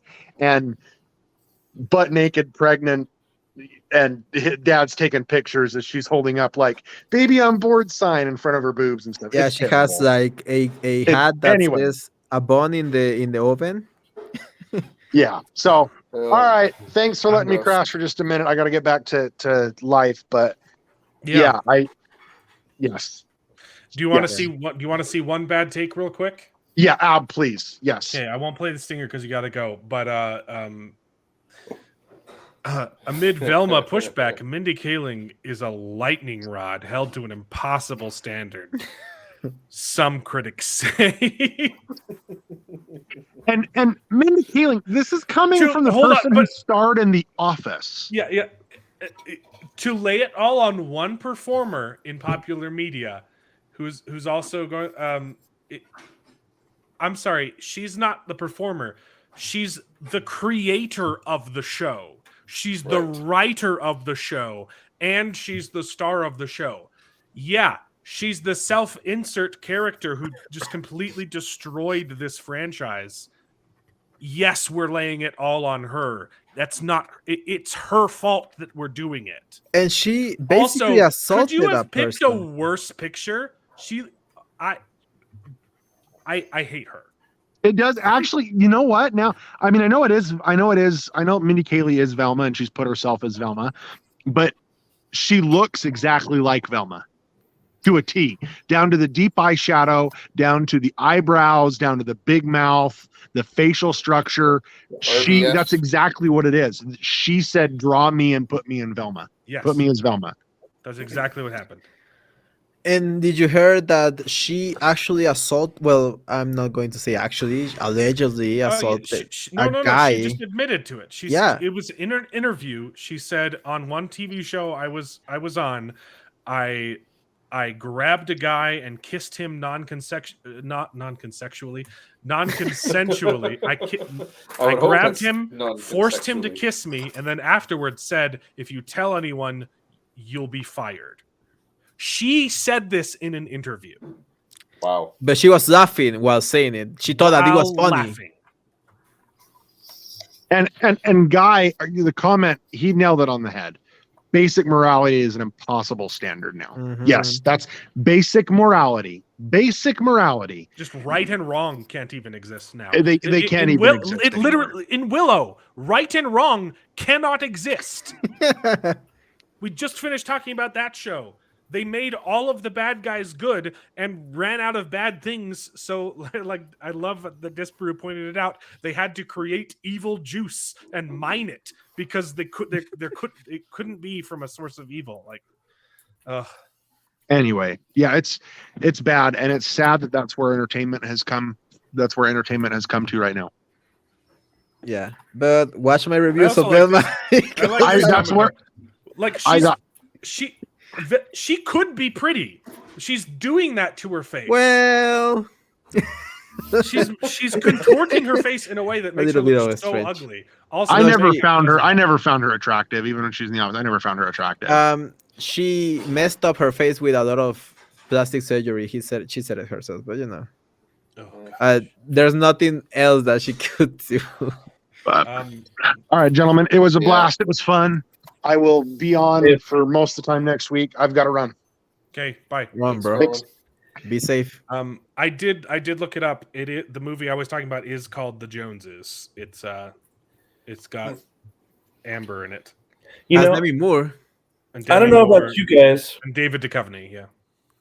I don't know about you guys, but I'm kind of thinking after that, I gotta see for myself if Velma's worth it or not. Like,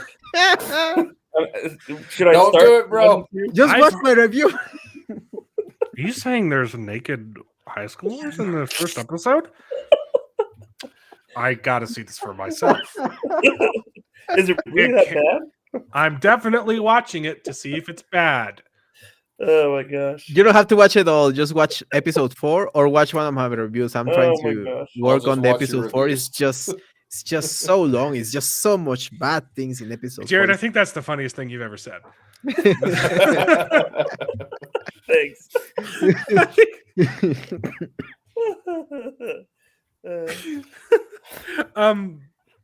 The Last of Us.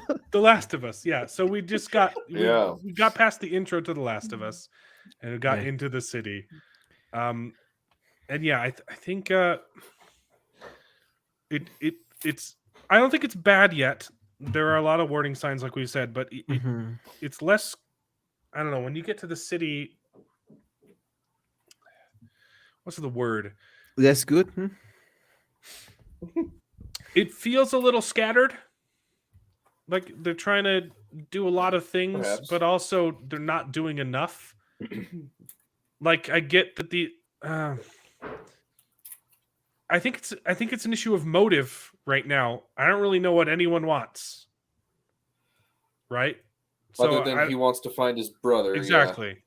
He wants to find his brother, and I get that they're going to reveal more stuff as it goes on, but like, you know, the first thing you do in stories is you give your characters motivations, and then because then you can connect to them. The reader, the watcher can. I don't know what anyone wants. They're trying to do some of this world building with the Fireflies and the other guys, but like even like the guard that we got to know probably the most out of like any of these ancillary characters, like I don't know what he wants other than drugs because it's inconsistent in the very next scene when you see him, right? So it's a little yeah. I thought it was fine. The only other complaint that I had is right at the very end that we kind of already mentioned with you know how everything went down with the druggy police officer guy, and I didn't really like how I like the parallel that finally made him snap. I thought that was well done when he saw the flashback to his daughter dying, whatever. Yeah, that was good. But the whole reveal, the way they revealed that she tested boring. positive, It sounded way better in the game. Yeah, it just didn't really work. I don't know. It's like it seems to me like when that is revealed, you're like, what is going on? You tell us what's going on right now, you know. But she's like, look, I'm not. See, this was like weeks ago. And they're like, okay, let's go. Yeah. You know, it should have been. I don't know. It just. Yeah, in the game they're almost about to kill her. Like they are literally, you know, both. It happens Joel later. and- They find out a bit later, right? No, in that very same they are trying, you know, the game. There are 3 of them, so it's way more impactful. And Tess kills 2 of them, and Joel doesn't basically do any. Well, he kills one of them, but Tess is the one that kills the rest. And he's like, okay, Tess is a baddie. Tess is a baddie. And the way, just moving a little bit backwards, because they are trying to find this guy that ripped them off. The guy that. Oh, that's the part I had that didn't. So dumb. Now, the thing about the battery is so dumb in the game is because of guns. This guy sells them some guns. Yeah, how on earth could you possibly get away with selling a battery that doesn't work? Like it's like visually you see it and it's corroded. You know that battery is dead, and he's still trying to sell it to not just one but to multiple parties. Yeah. And in the opening scene with Tess, she's talking with these same people. I thought they all died in a car explosion that blew up a whole building. That was weird. and Tess just walks out unscathed, but it's fine. I thought they all died, but in the first scene, they're portrayed as very skittish and they don't want confrontation. They're literally trying to find a non-violent solution. They're saying, "Look, we didn't mean to rip you off. If you let us go, will you promise not to kill us?" Like that was kind of their first scene, and then the next scene you see them in, they're all dead because they tried to attack a group of terrorists. I didn't realize that was the same group. Yeah. Yeah. What? Yeah, They, No, like really makes they sense. were Yeah. scared to take on Joel by himself. There's literally a line: "Don't tell Joel. If you tell Joel, he'll come and kill every single one of us." The very next scene, hey, let's go shoot up a group of insurgent terrorists. It's so dumb. It's that I told Yeah. you, bro. It gets dumber by the minute, and in the game it's so good because it's about guns. They sold this guy guns, and this guy was trying to sell them. I'm sorry. They bought the guns from him, and they were supposed to get the guns, but he sold them to the Fireflies. That's why the whole conflict began with the Fireflies. And the Fireflies now have the gun. So the whole motive for Joel and Tess to try to smuggle this girl out of the city is because the Fireflies have their guns, a lot of guns. So they are trying to get the guns back, and that's the reason why they are, smuggling Ellie. And the whole building up to that point, it's not like the Fireflies and this guy's gang getting a shootout and off screen. By the way, off screen, no, they show us a Tess and That and it yeah, and the happens guy all off and Joel. screen too. Yeah, Tess and Joel going up and killing all of this gang to finally go to the guy, to the bad guy that is like, "Oh, don't tell Joe, don't tell Joe." In the show, it's so much of a kitty cat, and in the game he is also a scary cat, but he has a little bit more pride. He's not that much of a girl. And they kill off in the game they kill off his gang, and they walk up to him. There's a persecution. They finally get to him and they take him down, and he's like, "Please don't kill me, please don't kill me, I'm not going to do anything." And Tess is like, "No, you've done enough." And Tess just off him out right there and then. And it's like so cool. It's like you see that these characters are not heroes. These Yeah. characters are troubled They're people. selfish. Yeah, and, they are selfish, they are scared, and they are troubled and they're people. kind of freaking cool. Yeah, they're cool as hell. They are cool. That's the most important thing. Tess and Joel are so cool in the game. In the show, Tess is the kind of cool one, and Joel is a Yeah, he's depressed kind of guy a on wimp. drugs. He's- Yeah, yeah. Oof. Also, it made the Fireflies look really incompetent. Yeah. That Yeah. they were all killed off in a drug deal gone wrong, right? Like, and these are the terrorists that have been fighting the government, and they couldn't kill like a group of like 5. I don't even know how many there were. It was just a handful in the first scene of people who were too scared to fight Joel by themselves, and they're all killed off. Like in the games, it also doesn't make sense too that the government has all this power, right? And they're authoritarian, and yet this insurgency is still allowed to exist, like within the city. Like, wouldn't you just go and search every single building? Like, if they have that much control, it's a little unfeasible that this organization that's operating on such high profile, shooting bazookas, and shooting people in the middle of the street, that they wouldn't have been dealt with already, which is a divergent from the games, because in the games they kind of are. They there's only a few of them left, and that's why they ask Joel to go take the girl for them, because they're dying. Like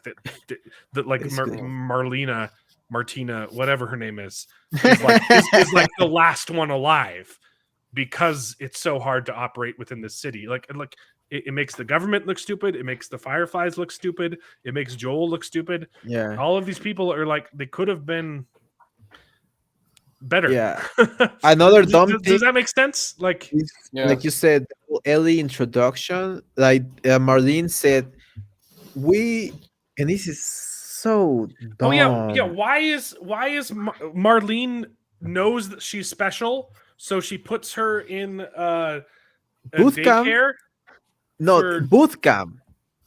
It's it, well, training camp for kids, basically. it Well, you was can yeah it say was baker. it's an orphanage, yeah. Yeah. But how does she know that she's special before they knew that she was special?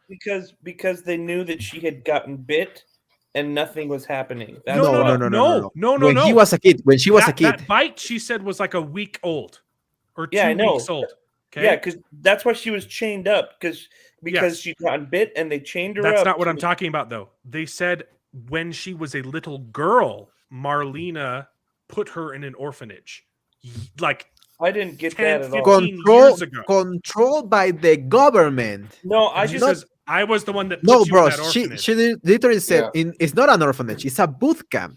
She was being trained as a military kid. Like a boot camp Hitler from Youth. the government. Yeah. Yeah. But basically, yeah, exactly what you said. And Marlena put her there. Put her there when knowing- she was a kid. How did she know she was special? Who knows? But she I knew don't she was remember special. that at all. So she Watch handed it. her Go to the watch it government again because so she could I watch was her. like, what Yes. the hell? didn't What are make you any doing? sense. It made no sense. I That's mean, a the whole good thing point. about her being chained up made sense, But but in the games, the problem is it's an unnecessary contrivance because in the games, she's a firefly. She's part of the fireflies, and they Well, realize that she's special. I mean, Riley, her girlfriend was part of the Fireflies, and then they Okay, pick her she's up because involved in their organization, yeah. and they find out, hey, this is special. But in the show, they from the divine omnipotence of Marlene knows that she's special and is just watching her from afar while she puts her in Hitler Youth boot camp Yeah. to be trained as a militant. Go watch it, Jared, because you're thinking that doesn't- it's not true. it Go doesn't make watch it, sense. and they literally say that she was in boot camp when she was a kid, and Marlene says that she put her there to protect her, but she's with the government, which they are the bad guys. So that's the part I don't remember is her saying, "Hey, I put you there," because I remember her saying, "Yeah, like I was all alone in this orphanage," but I don't remember her saying specifically, "Hey, I Yeah. put you there to watch Yeah, over you." It's she very says- explicit. to It's keep she says you safe. literally, I put you there to protect you. But she's like, but we are with the bad guys. And I was like, yeah, why would you put her with the bad guys? also but whatever. Is it implying that if the government found out that she had the cure, that they would just kill her? Wouldn't they also want a cure? Or is that the whole thing? Like they like the power of the like. Yeah, I their think they make the point that they like the power and they don't want a cure, so that's why they try to kill her, something like that. And in the games, Ellie knows that she has, Ellie knows that she's special. That's why she's not putting up a show and she's not making a big fuss about being smuggled out of the city You don't because want she to knows make she's the key. waves, right? Yeah, she knows she's the key. She Yeah. knows that she's going to be made into a vaccine. That's the whole thing about in the game. That's the whole thing in the end of the game where she's, well, I don't know if I can spoil it all the way to the end of the game, but she knows, basically. She knows, and she's making the sacrifice herself because she's aware that she is special because she got beaten 3 weeks ago and she has not turned. So at least she knows that she's secure, because that's what Marlene told her, and that's the reason why she's up to going with Joel. But in the show, it's like, Apparently, the Fireflies have known I the whole don't time. want to go with this MFer, and I don't want to go with him. And I'm going to try to stab him multiple times, and I'm going to. It's problems that they've created for no reason, Mhm. just because making changes, right? And because I know that they are going to make her the basic female character that we've been getting for the last 3 or 2 years. Well, they already did. that They she- made her just yeah. just abrasive and not Annoying. attractive and Well, that's combative that's to everyone. She has to be the strong female character that everyone hates. exactly, and That's that's not a one. strong character. I'm sorry. And that's the biggest red flag for me. It's like Ellie is not Ellie. Ellie is like Galadriel, basically, or Kit in or at another. I don't even remember which more shows we have been watching. All of them. Yeah, exactly. Galadriel, and well, she's basically Wednesday as well. So Yeah. I don't know. I didn't get that impression. I felt like it followed it pretty well. I mean, they may not Come. have told it precisely the way that it was told, but it was basically the way that it had been developed in the game. And I feel like, yeah, Ellie's character may not be quite on par yet, but she was abrasive in the video game. There may be some clues, like maybe one or two things that says, "Hey, like maybe she did say, hey, I don't want to go with them because she didn't understand what was happening,' right?" But I felt like she was still accepting and wanting to go because she did realize that she was important, right? So I feel like these are things that aren't really red flags. I felt like it went really well, actually, with sticking to telling the story. I am being a little bit nitpicky here, and it's not because I didn't like it. It's because I liked the show. Yeah, exactly. That these specific things bothered me so much because I could see the potential for this to be a House of the Dragon style, just how well it's made. But there's a bunch of cracks that are just there for no reason. That Yeah. they didn't need. And I know. Yeah. I know that we're going to watch more of these red flags in this new episode. As soon as we get off, I'm going to watch the new episode, and I'm going to watch back the other episodes just to, clear out a little of the doubts that we've been having. Because I will give you the benefit of the doubt. Maybe we misunderstood what they were saying. But The in my litmus test is opinion, going to be episode 3, though. The author Neil Druckmann, is that the guy? Yeah, I think so. He's said that episode 3 is making some serious changes to from the game. yeah, but I mean, and like I said, I think I disagree with that. Ellie doesn't want to go with Joel in the game. Ellie accepts going with Joel because she knows that she's important. But he's like, I don't want to go with this guy. I don't want to go with this guy. The whole show, she's making a big fuss about it in the whole 15 final minutes of the show, and. Well, but she doesn't know him. Why can't we just have likable characters? Not even Ellie. Ellie doesn't know it in the game as well, but she knows that he's a smuggler. He's going to smuggle her because she's important. That's the whole thing. And in the show, they imply that she doesn't know that she is the cure, but in the game, she knows that she's the cure.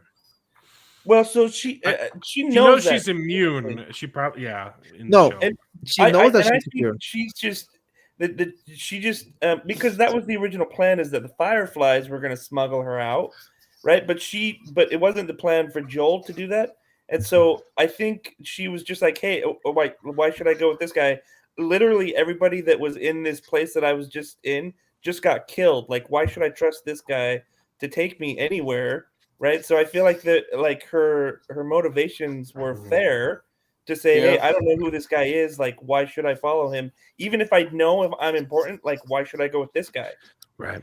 Yeah. So, he kicked my knife away, so he's a jerk. Yeah. That was the best scene when he just smacks her into the wall, and I was like, "Yay!" It was just like the moment when the volcano hits Galadriel, and I was like, "Yay!" Yeah.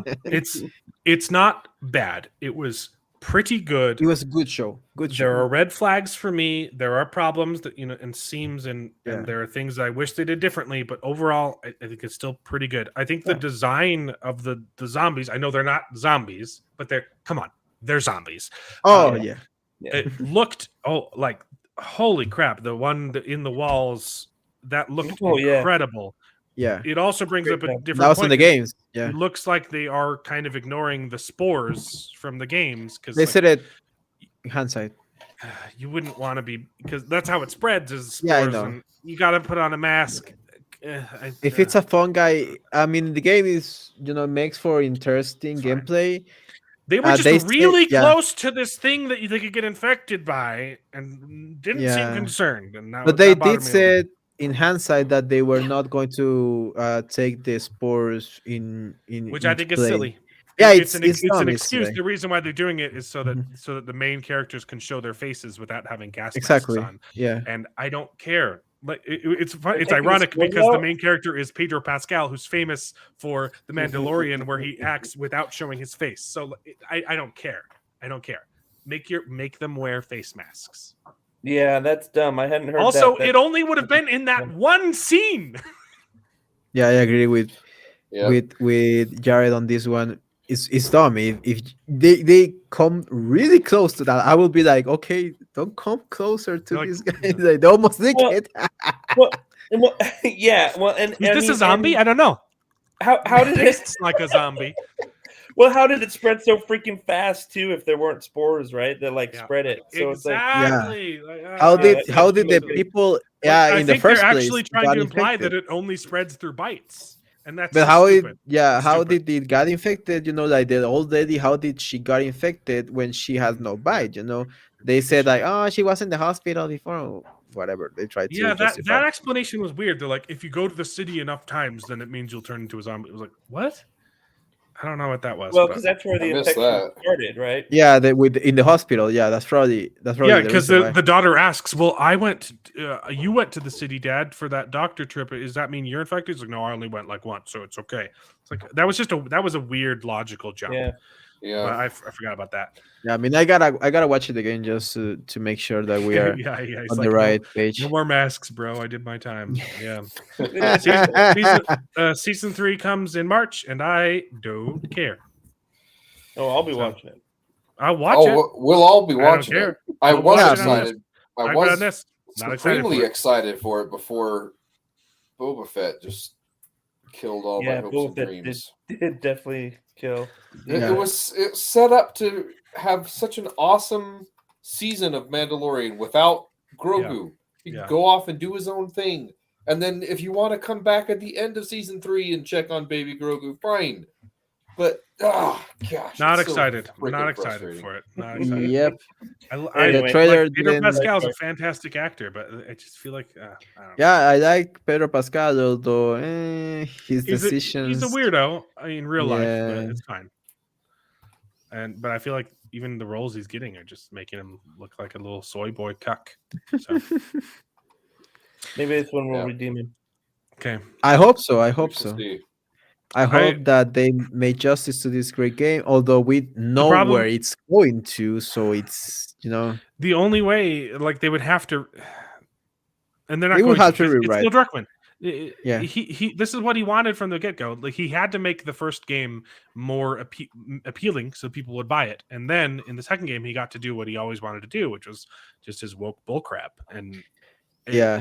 there's no way that even if season 1 is good, season 2 it's going to be the same. We all know where it's going. I mean, he can probably extend the first game, and that's probably what his plan is. Trying to make the most Yeah. money he can. So when he Before gets he to season destroys his yeah, own show. game 2, he can do whatever crap he wants, and no one will even if no one watches, he has the money, so it doesn't matter. Okay. But that's why I'm nitpicking on these red flags, because they are just It's showing. worrying. Yeah, it's worrying because we know where he can go, where we know where his mind can go. So that's why I'm like, okay, this is something that can go bad, Yeah. Well, let's do some bad takes. I can play this thing at this time. Screen rants. Bad takes. HBO Max's Velma offers the best version of Shaggy. What?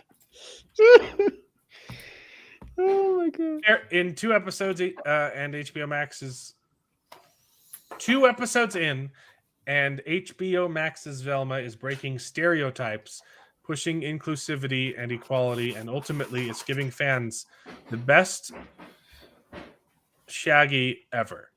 Yes, because a race swapped bad stereotype for black people who simps all over the ugly, horrible main character is the best version of Shaggy. Yeah, which is false as hell. I have But to hey. watch any black people video. They are all open, being anti-simp. That's the whole thing. There's the poor man's podcast, and these guys that makes these whole videos about not being a simp, trying to teach boys not to be simps. Velma's Shaggy represents maturity and growth. because he's a stoner. I mean, He's not a stoner in That's this version. kind of the opposite of maturity and growth. he hates stoners, but he Yeah, has a That's the whole podcast. gag on here. He's like he streams. he's never done weed. Yeah, You know, he streams. He's a streamer, and he streams for stoners because he makes like mukbangs of chips and snacks. He's brave, but still vulnerable. Yeah, he's not brave at all. In episode 4, you're like, okay, this guy is a putz. Ultimately, this kind of Shaggy could end up leading the gang. Once Yeah. they work out their kinks, he could end up creating a proper Mystery Inc. investigation. Yeah, agency, he's going to sell his selflessly other helping kidney. his friends in the town with their problems in a take on what modern media should be doing. Yeah, I mean, Have this you show guys is. watched the show at all? They probably No, I haven't. haven't. I can't say I have. No, I mean they probably haven't. But the show is all stereotypes. The whole show is stereotypes about white people and police officers and And black people? black people a little bit. Yeah, I mean a little Yeah. bit. The, But the only thing that's not a stereotype is that Shaggy in this version is not into weed. And it's like, but it's like exact polar opposite. The whole time he's like, no, I would never touch. Yeah, this That's sentence right here grinds my gears. A proper Mystery Inc., implying that the thing that everyone loved was a bad. Yeah. yeah, Well, Plus- unfortunately, It's a bad this seed. thing that it's not going to work out the kinks because the show is all about the kinks and the kinky. Ooh, that David made a pun. Everybody. Yeah. Um, well, this one is pretty egregious, and so it deserves this stinger. He'll be gone! I love that. Nice. We got Ant-Man 3 is set to fix Phase 4's biggest problem. I doubt it. Actually having a good movie.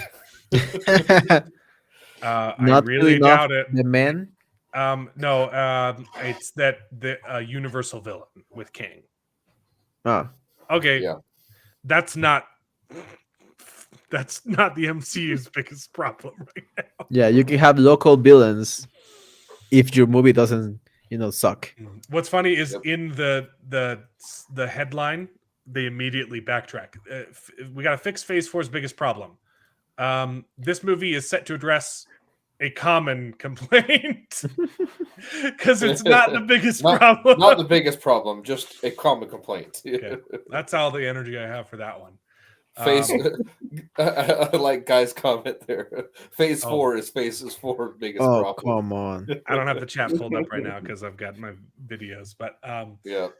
Marvel finally accepts Sam Wilson as the official Captain America. No, we don't. It's okay. Yep. So stupid.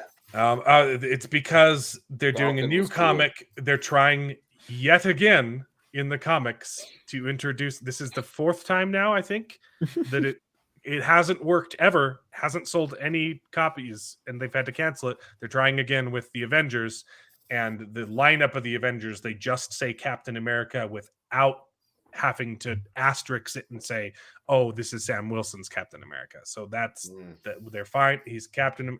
No, sorry, no one's going to read this one either. Yeah, I mean, he doesn't even have Marvel Comics been dead for a long powers. time. He didn't have the shot. Like, he's not Captain Makes no America. sense. Makes no sense.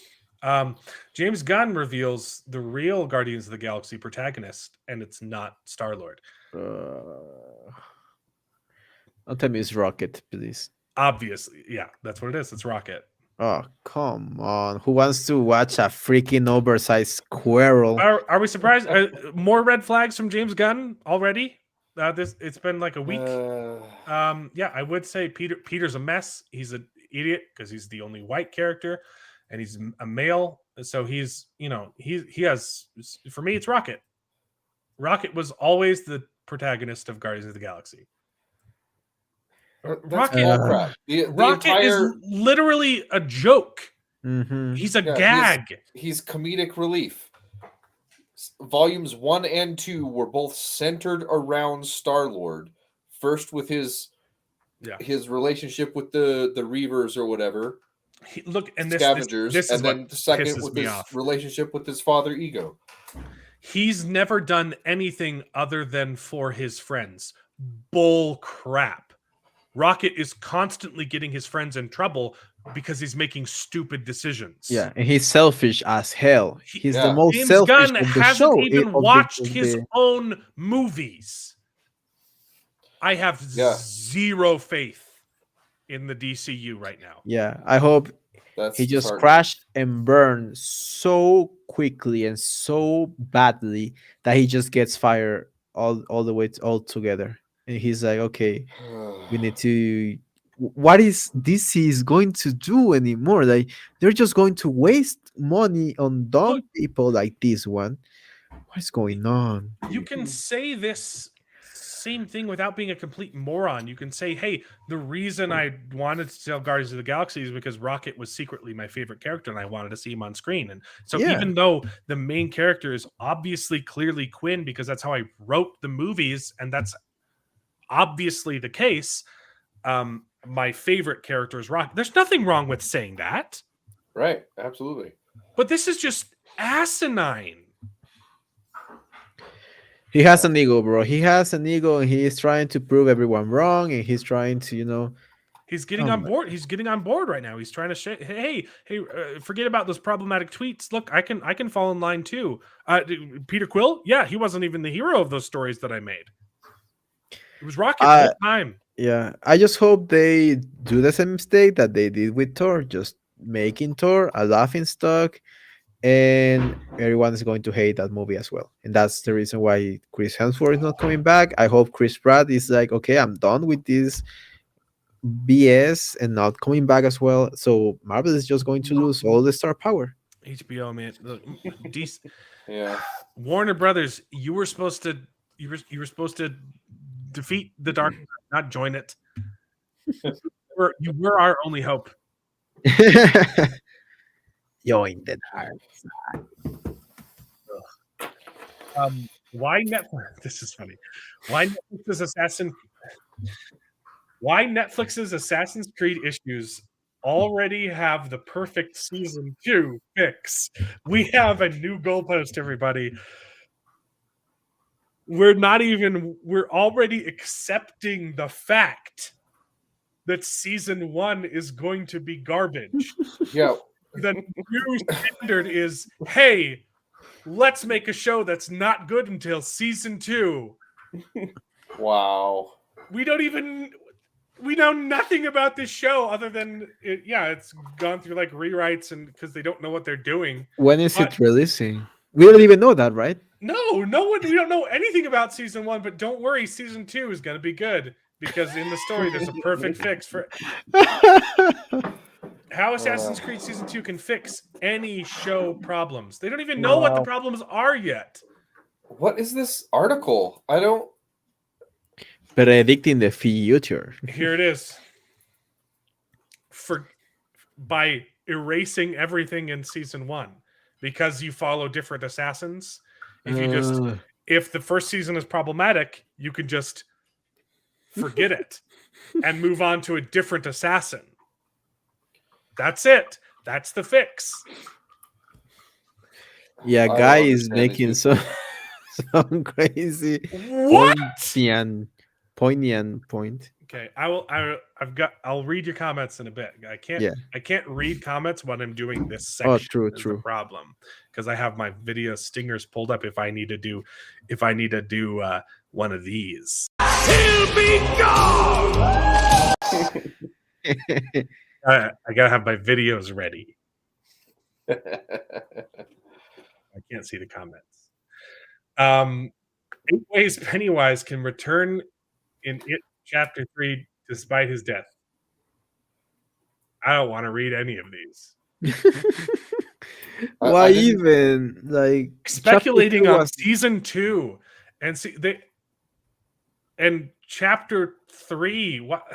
I thought they were doing a prequel. They are. I don't know. So why is it? I don't know. If it's a prequel, he wouldn't be dead. I don't know. These people are so stupid. Why are they even doing a prequel, bro? Chapter 2 was bad. I liked chapter 2, but Why just make new things, guys? He isn't bound, but I don't care. I mean, it wasn't as good as the first one. Yeah, I think. The first one was really good. I really liked the second one, just visually. I thought. Oh, no, visually was the impressive. cinematography in that movie was just incredible. Yeah. The problem is the first movie existed. I think part 2 would have been much better if part 1 wasn't a thing. Because it kind of just did jumped back and forth first between the season kids. did. It got repetitive. Yeah. For me, the only problem with chapter 2 was the dialogue, and that's all. We're joined by Bearded. We're in the middle of doing some bad takes. Yeah. Hello. Hello. Here we go. Hocus Pocus 2 completely changed the salt trick, but for a good reason. Nothing Hocus Pocus 2 did was for a good reason. But if you want the specifics, it's because you could do a circle of salt in the first movie that would protect you from the witches, and they said that you could do the same thing in Hocus Pocus 2, but when she did it, she didn't actually make a circle. She just made a line, and that bounced back the witch's spell, and the witch was surprised. But not because she didn't know what salt was. It's because the main character was also magic. So she only had to do a line and not a circle, guys. That's what it was. They also trapped the witches in a circle of salt. They I did. think that's They probably did. what they're referring to. No, they're not. That's not what they're referring to. Are you serious? What I explained is what it is. I read this whole article. Oh my gosh. That's so... They had to reach further. Oh my god! I read this one. Okay, so stupid. It's what I explained. Okay, in the scene where they're in the Walgreens, instead of doing a circle, she just does a line, and they're like, it was really weird because the Sanderson sisters looked surprised when it happened. But are they stupid? They should know what salt does. But the real reason they were surprised that it worked, even though it wasn't a circle and it was just a line. But the reason it worked is because the main character had magic. And so she could do a salt circle with just a line instead of a circle. And so that's why the witches were surprised. They weren't. Wow. Or the explanation is they didn't expect her to know what salt was. That's it. Problem solved. I'm moving on. I hate this. You should read this whole article. It's hilarious. They had to jump through a lot of hoops for that. That's ridiculous. No, it's so stupid. There's an easier explanation too. It's so silly. Yes, I know. It's so stupid. I know. They're stupid, but they're stupider than they should be. I hated this movie. Have I said that before? Mm-hmm. Okay. The Little Mermaid remake needs to take one Aladdin change further. Guess what the change is? Race swapping. Nope. Aladdin didn't race swap anybody. Unless they actually made the main character. In Aladdin, there was a monkey, or there was no monkey, right? No. Here we go. Oh. It's the adding the powerful song, the woman song, right? Boom! Boom! Baby, that was going to be my second guess. No, it's Honestly, Jasmine's character. They need to borrow Jasmine's ambition that was added in Aladdin. Hold on. Isn't ambition Ariel's sole character trait? Exactly. I want more, but isn't that her whole thing? I guess. Yeah, but you cannot say it's ambition if she wants like a man and live with a man. And does the have Little a Mermaid boyfriend? need romance at all? Oh, no. Does the Little Mermaid need to follow the story at all? The entire No, because they want to tell a different story, but use the IP to, yeah. The Little Mermaid, Disney's first unique remake. It's unique. Trust me. It's unique and yet not. I'll also say, like in Aladdin, I actually liked the song that she added, and I hated that. concept, but like it was was misplaced. So weirdly It was a good song. it was so weirdly put in there, like Yeah. where it popped up in the story. You're like, why are we singing singing where And we she haven't makes been people. singing a lot, and She why- Thanoses everybody, and like Yeah. And what's ironic about it is that the song is "I Will Not Be Silenced" in a scene where she's literally letting herself be silenced, and then after the song's over, she gets taken away in shackles. Yeah, well, where she doesn't want herself to be silenced. Isn't was that silenced. kind of like, I And don't know, she- being silenced? She sings is hearing that song. That's all in her head because she goes Yes. through the whole thing and It's she's back right. where she was. So The nobody word you're looking for, Jared, is stupid. It's accepted the song. And actually, the song itself was a good song, fine, but just not put in the Sure. story well. I don't know. Yeah. I'm I a agree musician. 100%. I disagree. It was a bad song, but I see where you're coming from. Yeah. Oh, those are all the screen rants. There's a couple little bad takes on Twitter. This one pisses me off. This is a huge thread, and a bunch of people are commenting on it. So there's this person. I don't know where she's from. She visited the United States and just wants to talk about how the American dream sucks, and you better wake the F up and stop believing in the lie of the American dream. So here's why America sucks. Oops. I want to pull up the whole thread. Food. Fast food is expensive. Yeah. Yeah, don't eat fast food too much. Don't eat out. I Not will only is agree. it expensive, it's not healthy for you. I will agree. It's You convenient, used though. to be able to eat fast food for $5 a person, and now it's $10 a person. I agree. Also, That's new. Yeah. That's in the last 2 years that happened because Biden. Okay, we're in this little thing called a recession. Did they change the definition of that again, so that we're not technically Probably. in a recession? They made it. Okay. Yeah. Yeah. Also, you don't have to eat out. Mhm. Okay. The only affordable restaurant I found is Taco Bell. $7 per person. Fresh veggies is totally unaffordable. Wild. Are you serious? Vegetables are dirt cheap. Mhm. I've never understood this argument. I mean, You know what? She's probably trying to buy organic. Oh, that's it. Organic vegetables. Yeah. Yeah, they're unaffordable. I've never understood this argument though. When they try and say black communities are disenfranchised because it's impossible to buy vegetables, and you're like, are you kidding me? Vegetables are literally the cheapest thing. The problem is people aren't willing to cook. I just found out where she is from. She's from Vietnam, bro. Like, come on, don't compare Vietnam. Yeah, she's Vietnamese. Come on, she's a Vietnamese communist. In the right part. Okay, so this is just propaganda then. She's basically a communist. Okay, it gets better. Clothes. A new hat is $30 to $60. What kind of hat are you buying? Okay, first off, a hat isn't a necessity. Yeah, why would you buy? Why would you need a hat in America? Like, I understand if you're in certain parts of Mexico or like, and you need a hat for shade, or if you're in other parts of the world where it rains all the time and you need a hat. Okay, no, come on, you need a sombrero. You don't need a hat in the United States unless you're in Texas. So my other guess and is, I guarantee you, she wasn't in Texas. No, she was probably in New York. I was gonna say, if she's in New York, maybe it's cold and she needs a hat to stay warm. Oh, she needs a beanie. But it's a beanie. Well, if you need a beanie, you can buy these in my store. Yeah, for $30. You propagandist. It does cost $30. That is too expensive. Okay, but it's because it's custom embroidered, and because it's print on demand, which is more expensive. I'm sorry, but you can get a discount. If more people were willing to buy merch, if I had more viewers, I would love to get to the point where I can just bulk order things and ship them to you dirt cheap. But I can't. $30 is not that much. A new shirt is around $50. Wait, what? Yeah, if you're shopping at like Louis Vuitton or something. Yeah. No, come on. Louis Vuitton is a little I more feel like maybe she listened to the Bershka or something like that, you know? The shirt that I'm literally wearing right now is from Walmart, and I paid $3. Yeah, this one is from Walmart. Well, you just gonna, you know, or like off, she know, says, my you BOGO can cool. go to Goodwill or the thrift store and find. I do that all the time. Yeah.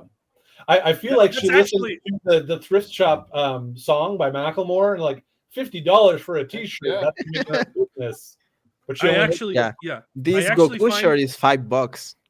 Goodwill is the only Nice. place that I go to buy white Sunday shirts. Mhm. Because I have a really weird body type. My arms have well, I'm also fatter now, but my arms and my neck has always been thick, and my Yep. arms have always been too long. And so unless I get like a shirt like custom tailored, I will always have sleeves that just like come up to my forearm, right? And so if I go to Goodwill, I can try on a whole bunch of different shirts until I find one that fits me.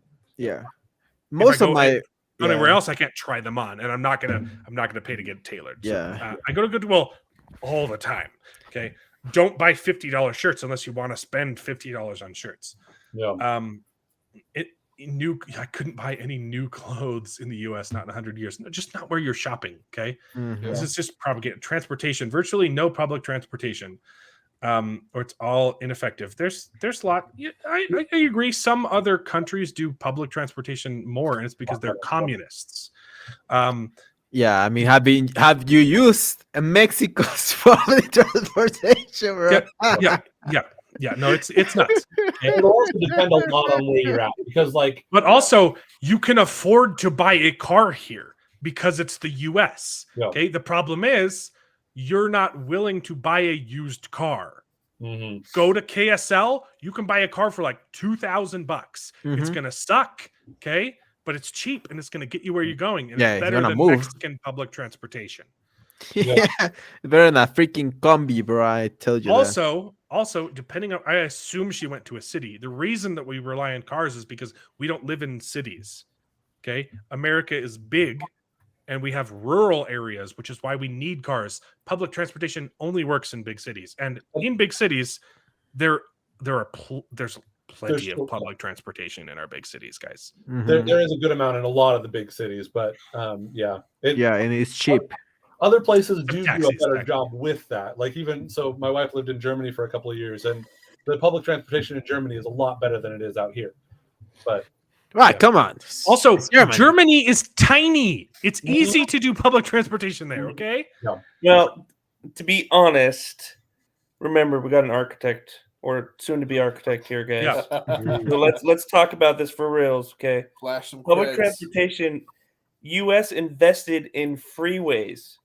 So all that money that other people invested in trains, we invested in freeways. Mhm. So, They're better. that's going to be a lot more expensive to invest in trains now than it would be before. So, Yeah. Yep. Gas prices, they're high. And we all know whose Everybody fault hates it. that is. Okay? This is a recent problem. Well, sort of. Now, I agree. Recent No street added, food. yeah. This is the first point I agree with. I loved being able in Mexico to just walk down the street and buy something. But those, Yeah, you can find street vendors, but they're a lot harder to find, and also because of all the red hygiene, tape. the hygiene on those food trucks, you kind of just got to close your eyes. Okay. I mean, bro, you went to Mexico and It's ate disgusting. street food, and bro, they don't even I care. loved it. Bro, Okay. I was going But to the down the street. but if they're not watching their hands, they're on the street. Like it's pretty gross. Like, it's great. Okay. But I agree. More street food would be nice, but also it's literally just the problem of the, condensed, everything's condensed. It's fine. Whatever. Yeah, food trucks are becoming a bit more of a thing, but it's still not quite the same as cheap street food. Yeah. Hotels are unaffordable. Yeah, because she's been here for 3 months and she's staying in a hotel. That's stupid. Airbnb is not much cheaper. Yeah, it's called renting. You can rent. Yeah. Car renting is You Where would don't you want to car do rent? that for 3 months. Whatever. Look, I agree that like housing in general is probably more expensive here, but it's also a higher quality. Okay. I've been to both places. Okay. Depends on where you are. But Most of the houses in Mexico don't have doors. Okay, they're just like open air. Oh yeah, yeah. If No, you're but I talking mean, about like like, the yeah, it's cheaper in Mexico, and you can get way better things for the price that you will be like. For example, a rent in New York is like 2K for Yeah. like a 2-bedroom apartment, and I have and a I New will York is insane. 100% agree. Rent is ridiculous in New York, so don't go there. It's yeah. stupid. New Why York would is dumb. people go to New York? It breaks my mind. Just go to the Midwest or go to a little town and get a rent for like $800, and you're going to be getting the whole American experience, probably way better than in New York. Yeah, you can rent a full house for $800 in the Yeah. Midwest. Yeah. Well, I was going to say we've had several people that we know move from, because I'm living in California and it's not cheap either. But yeah, several people we know that have moved out to the Midwest, Arkansas area, because it's a lot cheaper out there. Mhm. Like Yep. you, like all of these problems are her fault. Yeah, they Which can is all most be of them, avoided. most of them, Or most terrible of them. perspective and planning. Like But you yeah. don't Yeah. get to Can I- complain about problems you've made for yourself. Okay. Yeah. Well, what I think is, but I interesting do is- agree there that a lot of like in general, yeah, housing is more expensive here than it is in other places. But it's also because it's more innovative. It's more comfortable. Like you can buy food on your app. Okay, you don't even have to leave your house. You can sit on your couch. Food will come to you. It's going to be more expensive because it's more convenient. Okay, it's the same thing with housing. Like we have indoor plumbing and air conditioning. Go to Mexico. There are very few houses with air conditioning, at least Yeah, in the places that I've been in. Expensive. It's really expensive. You get a having big an air fan. conditioning. You got a big box fan, and you just carry it around everywhere you go. Okay. I mean, that's accurate. I'm not going to tell you that. But yeah, I mean, I would say if she wants a cheap place, just come to Mexico. But you're probably going Yeah. to get kidnapped. You're not, and Yeah. Not El Salvador. Yeah. this is Oh no, come ironic. on, bro. That's a little bit too far. It's That's what I'm saying. Salvador is pretty. That's insane, bro. Mexico is insane. Yeah, This is down there what's is super crazy. ironic. The propaganda in America is all over the place. Yeah, she's from communist Vietnam. Nam. Okay, you don't know what propaganda is, my lady. And the "Don't Tread on Me" flags are terrifying, and I see them anywhere. You mean the flag that means "Please leave me alone"? I don't want to be bothered by you. That's threatening Don't to mess you. with Bro, America, keep reading that tweet. TV channels and radio stations rigged with capitalist xenophobic. She's not even writing it correctly. Yeah. Xenophobic propaganda. Oh, you don't what know- TV show is she watching? Like, Yeah, well, I Patriot agree. News? I agree that our TV shows are filled with propaganda, but it's not the one she's complaining about. it's not capitalistic, xenophobic one. Have you watched anything? Everyone says capitalism is evil. Yeah. That's literally every TV show. What are you talking about? Maybe she's watching, I don't know, Patriot News or Homelessness. Yeah, I agree. Homelessness is a problem. I think it's a bigger problem in other countries, but yeah, it's a problem here, and it's because states like California literally kicked out. They emptied their mental hospitals and just dumped those people onto the streets. So yeah. Or places like New York where they are And just taking in immigrants like it was candy and not giving them, well, not the trash why, yeah. monthly fee for picking up trash. Okay, do you in other countries do people come pick up your trash, or do you have to go dispose of your trash? There are places. It depends on the country. But my opinion, well, in my case, they do come and pick up the trash. in a lot of but places, they don't. Yeah, in a lot of places they don't, and mostly in places like Mexico City is a huge problem. Garbage is like a huge issue. Yeah. And I'm they do sorry that you go were offered a service. You don't have to accept it. Okay. Life is only great if you're rich. If you earn more than $100K a year. Holy. No. Holy crap. You can live comfortably on $30K a year as a single person. As a single person, yeah, for sure. I think This is what just really is the bull question is her quality of living that she's expecting here. It's like She's from Vietnam. no one you may not necessarily be a millionaire here, but you don't have to be a millionaire to live the dream. Like, Yeah. Mhm. Again, this is the only point that I agree with. Like, I miss delicious street food from Mexico. Sure, I get it, but everything else she's saying is just so stupid. Yeah, we gotta put a taco truck. Yeah, Yep. I do miss some street food. Okay, well, that's just the worst take ever. Mhm. So here's some It's an memes. extremely long bad take.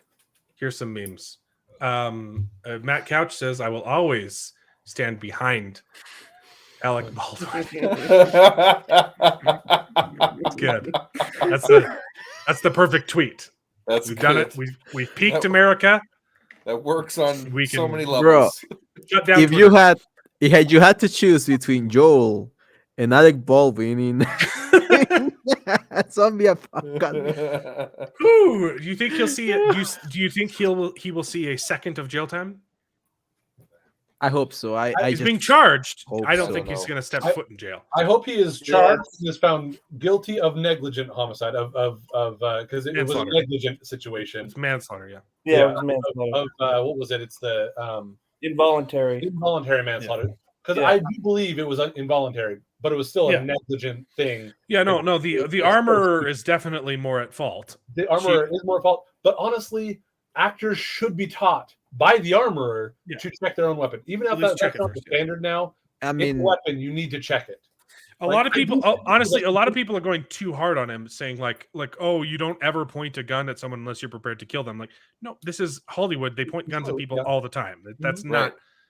It's acting. The Yeah. problem is they were playing with the guns offset or between takes. They were shooting real rounds Yeah. for fun, and they got them mixed up, and that's negligence. And honestly, if the reason that he's responsible isn't because he's the one who pulled the trigger, it's because he's the producer. He's the producer. He Yep. was in charge. Yep. And so the armorer is mostly at fault, and he's at fault for not supervising that. And it sounds like the assistant director has had a lot of other safety problems on set before. So Yes, she's been. Yes.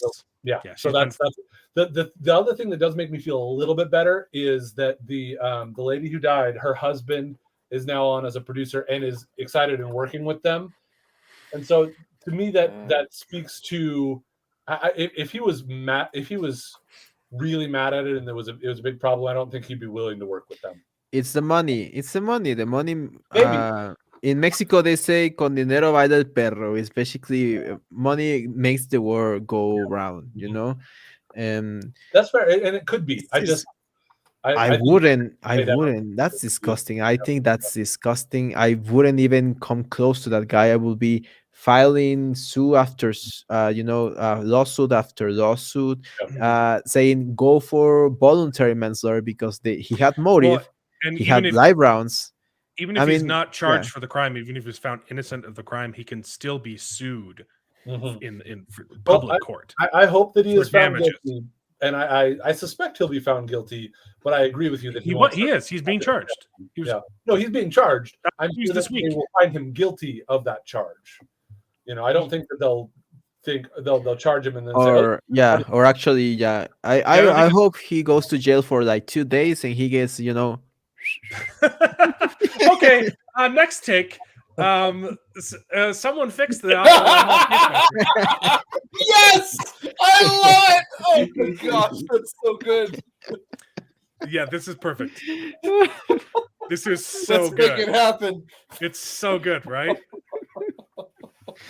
It's actually great Photoshop as well. Like, It's a really good Photoshop. Yeah. Obviously, it could be better. You could match the textures here. I You mean, could yeah. make, the problem is you'd have to make like him shiny or this dull. So, yeah. but man, that So And he good. was fighting against time. the That was best trending. transition So is the over yeah. the shoulder. Like, oh, that's good. Oof, That's that's real good. great. Accurate. It's so perfect. Wow. And then we've got one more. We're ending with the Babylon Bee because they're freaking hilarious, and it's related to the MLK statue. Harriet Tubman is going to be honored with it. Oh no. The statue of her left big toe. I love the Oh, Babylon gosh. Bee, Let's all man. stand up for Harriet So Tubman. No, cool. let's all sit down for Harriet Tubman. Oh my Sit down god. and take a dump. So good. I gotta be reading all of those headlines because they That's a are good one, right? so That's good. great. How'd you guys like Wow. how'd you guys like Vox Machina? Okay, I'm gonna leave right now because I don't want to get spoiler about that because I've been loving the show. It's a fun show. It's a great show. For me, I think that it's like that's probably what they tried to do with Blood Origins, but they failed miserably. They tried to make like a Vox Machina, but it's great. I'm going to actually go watch a few more episodes of this show so I It's fun. can get what is it? Get to the episode 2. We are watching episode 2 next week, right? What episode 2 of the season 2? Last of it? No, episode Of 2 Last of of Vox Us? Machina.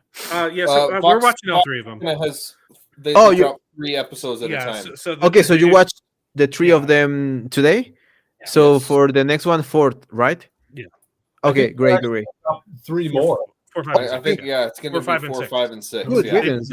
They do drops of 3. It's I'm going to weird. have- I don't like It's it. weird, but- Yeah. That's I a mean, little it's hard. better than Bilma. And honestly, it works better for season 1. But Yeah. I Okay. Alright, also see you say next time. Yeah, he's still on See you season guys. 1. Was Yeah, I'm nice. gonna have Tune in, meeting you you. go make sure you subscribe to the Inger Mixa. Yeah. He's great. Go watch the reviews of Bilma so you don't have to watch that Yes. horrible show. I'm Yes. suffering for all of you guys. I'm Unless you're No, Jared working and you want to overtime. just go watch it yourself for some reason. You know, Okay, see you guys. Bye. Bye. Yeah, See you guys. so I haven't watched it yet either. So before we get too crazy on talking about these episodes, is there anything that it matters if it's spoiled? Because I'm not really too worried about spoilers, but it doesn't seem Maybe the third episode is a little spoilery. The other two Maybe, are not really. because I realized I hadn't actually finished the first season. I had watched the first 3 episodes. Oh, Jared left too. I'm finishing it, so I've been trying to finish up the first season. Yeah, you should do that. It's good. So before I think I'll stick around. But you guys already talked Last of Us, then, huh? Yeah. Yes, Yeah. what do you think? Did you have an opinion? I liked it. I thought it was really well done. It seemed like it just felt really good. I don't know. I liked it.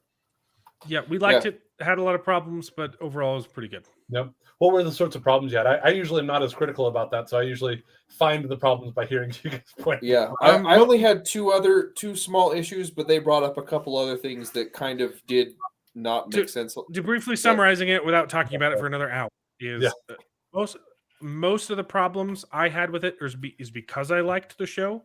That it's more nitpicks of just like sloppy storytelling and things that could have easily, like, you know me, if there's a problem that has just an instant solution, like just change one line of dialogue with no effort, or if you make a change to the source material that creates a problem unnecessarily and the change isn't important, like, why would you do that, right? So there was a bunch of teeny things like that caused problems with the storytelling that were just unnecessary or could have been instantly fixed.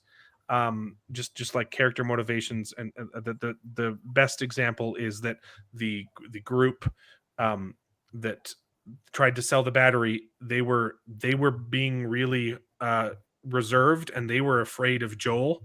They're like, please don't tell Joel because he'll come and kill us. It was just a couple of guys. We did a bad deal. Sorry.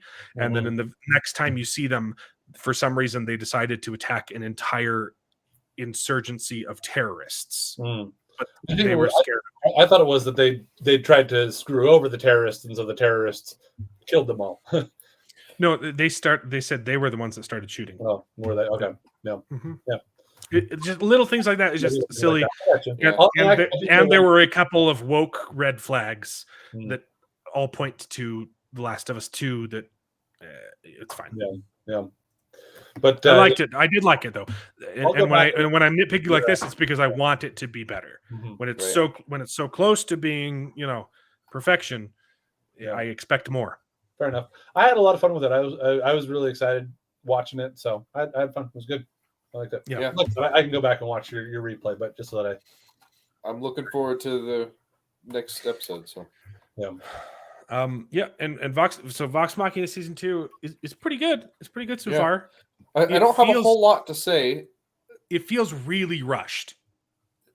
Yeah, like even more so than season one. And I get that we're obviously condensing huge, like 5-hour sessions of D&D and over the course of years, and we want, but we can slow it down a little bit, I think. And the problem was they're doing a lot of world building without a lot of exposition.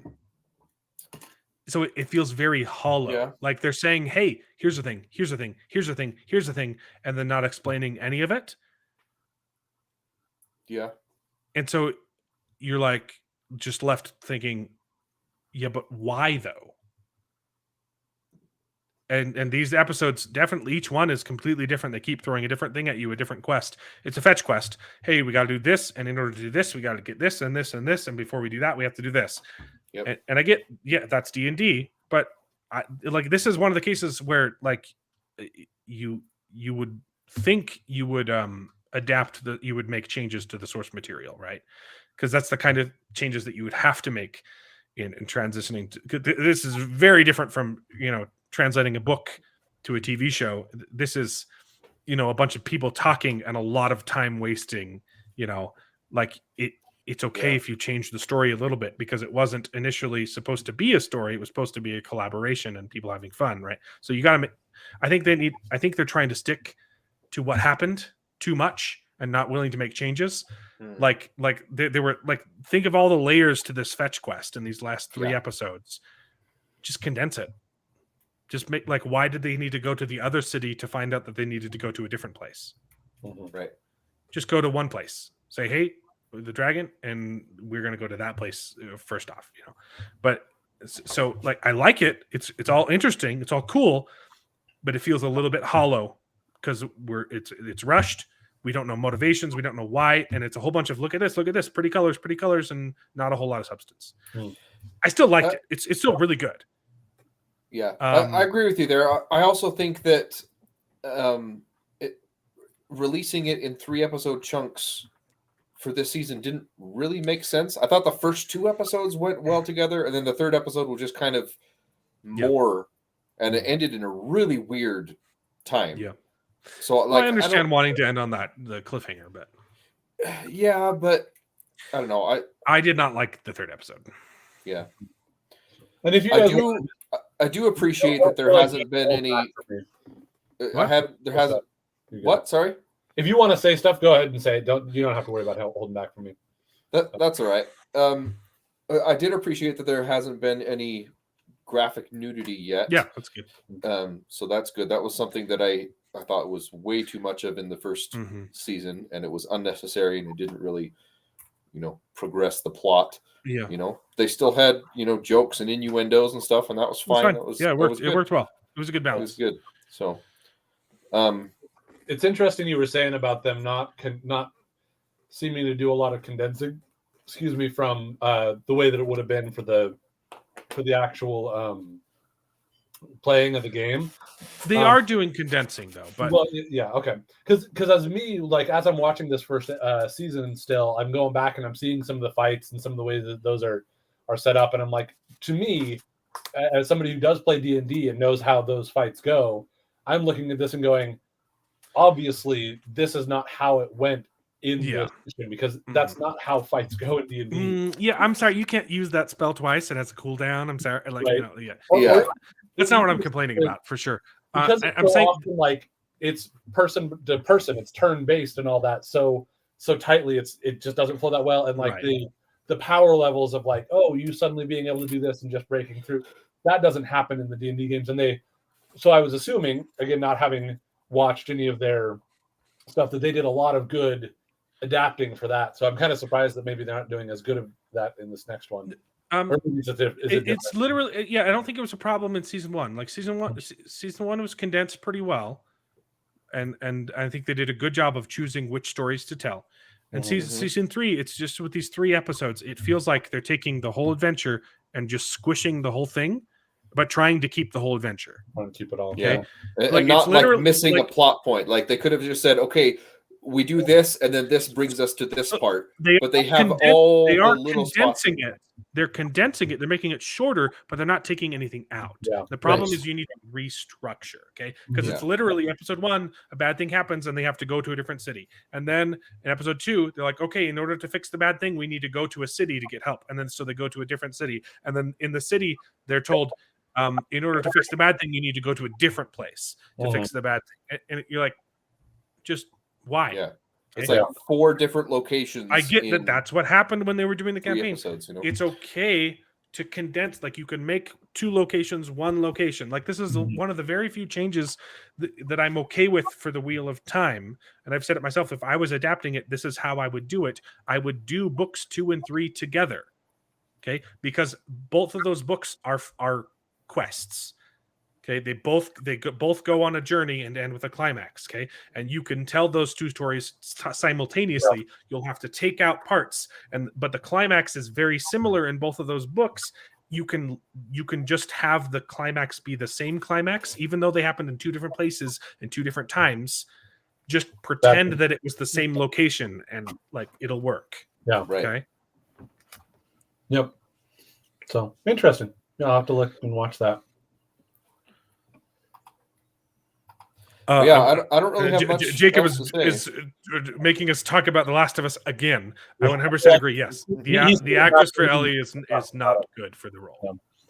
I thought she did fine. I mean, she doesn't look like the actress, but I thought that she did a good job of portraying that character from what I know of them. I haven't played the game, but it's just that she comes off unlikable and annoying. You know, that was our main complaint. The whole reason, like her whole character is supposed to be like, oh, I'm attached to this character because it's a replacement for my daughter. And then in the show, she's just like, I hate everyone. And I'm like, okay, I don't really care about you. I know that they didn't do a good job of making us like her. Yeah. The showrunners did talk about how they wanted to make sure that they could draw a distinction between the kind of person that his daughter was versus Ellie. And that's the opposite of what the game does. Like the reason he like takes her on in the game is because she reminds him of his daughter, and that's stupid. So I mean, it's stupid to change that. Yeah, although it does make a lot of sense that this girl, that Ellie, grew up in a very different world than the kind of world. I'm not saying it's badly acted. I think she's doing exactly what she's being told to do. Yeah, and she's doing it well. And I don't like what she's doing. And I don't like the motives for writing the character that way. I think it's stupid. And so I get what you're saying with that, with like why you want it to be different, or they should be more similar because that's the motivation for him to be attached to her. But I think I do. And that's not even the biggest deal. The biggest deal is I just don't like her character now. Yeah, but what I'm getting at is the idea that like it does make sense that she would not be a soft, kind girl like Sarah was because she grew up in this dystopian zombie type world. So to me, that also does make sense, and it fits. So that's another reason why, to me, she's not so unlikable. But it's one of those things where it's like she's from this really tough and whatever world, and so I think that there's a big difference between like innocence and arrogance, right? Like. Her character obviously isn't innocent. She's living in a zombie world, but she's also endearing, and the show completely misses that mark. Yeah, I didn't have as much of a problem with that, but I see where you're coming from for sure. She's Vox Machina scowling the whole time. Sorry, let's go. Yeah, you're good. Yep. I think I've said all I want to say. No. Yeah, we keep going back to it. It's my fault for being late. Sorry about that. I dragged you back into it. Just when the animation is still great. I drag you right back in. The animation is still great. I think episode 1 kind of has like the superhero movie problem where like they just annihilate the whole city, and it's not like a catastrophe. Like it felt like the one episode of House of the Dragon where like I feel like this would have a much bigger impact than it does. Like this is straight up genocide. This isn't just like, hey, a couple people died. This is huge. Yeah. And I don't palace collapsing and everything. Yeah. And if it's handled well, then it can be good. I feel like it's going to be glossed over when they get back to it, you know? Might be, yeah.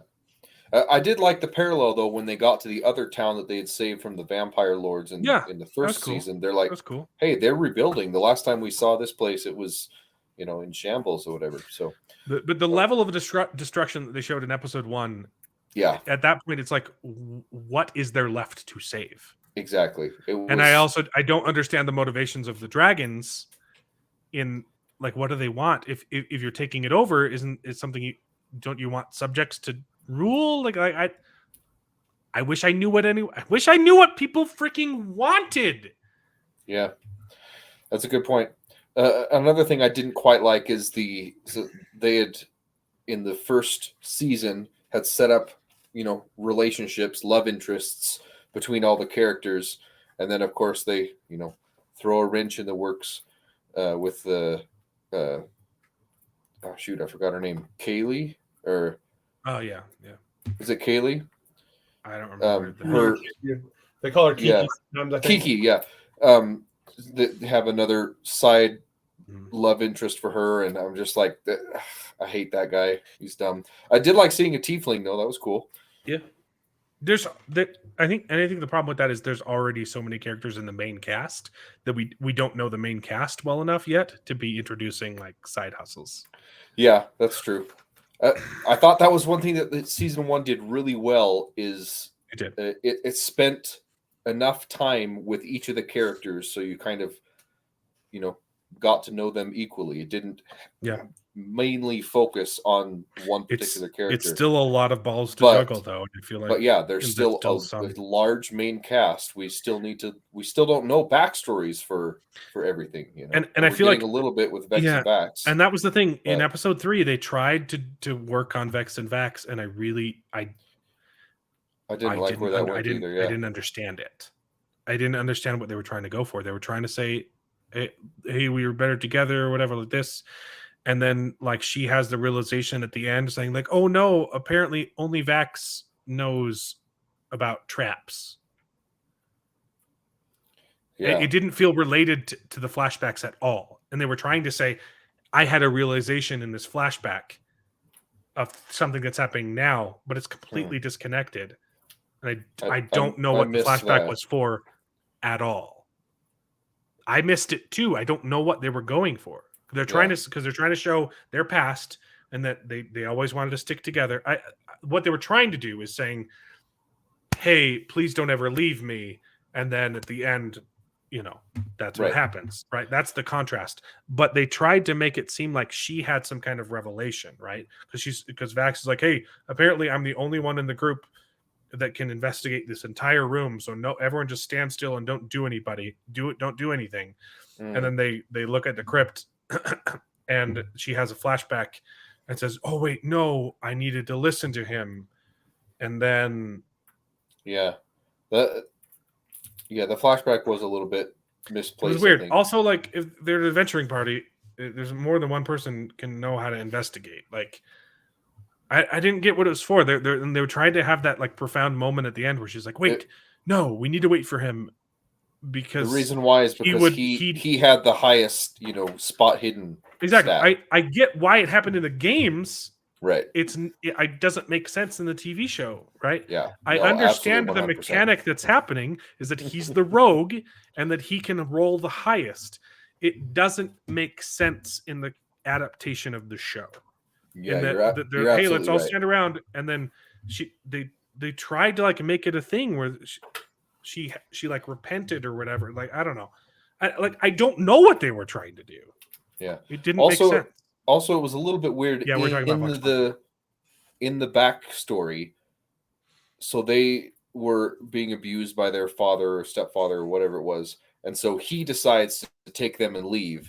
Yeah, there was a huge flip flop there. Did you notice? But then he was the one that is dependent on her and is... Yeah, none of it made sense. It was really weird. I'm saying episode 3 is bad. Okay? Yeah. In the flashback, the sister is snooping around and the brother is saying, no, we shouldn't do this. We'll get in trouble. Then they get in trouble and she's timid and he says, we're leaving. They completely flip-flop. And then in the present, it's flip-flopped again. He's the timid one, and still like, I don't in that flashback, in that flashback, again, it flips again. She's the one that's She's the one strong, and pulling she him goes off I don't get and it. does the Yeah. hunting, whatever, and he's crying because she's missing.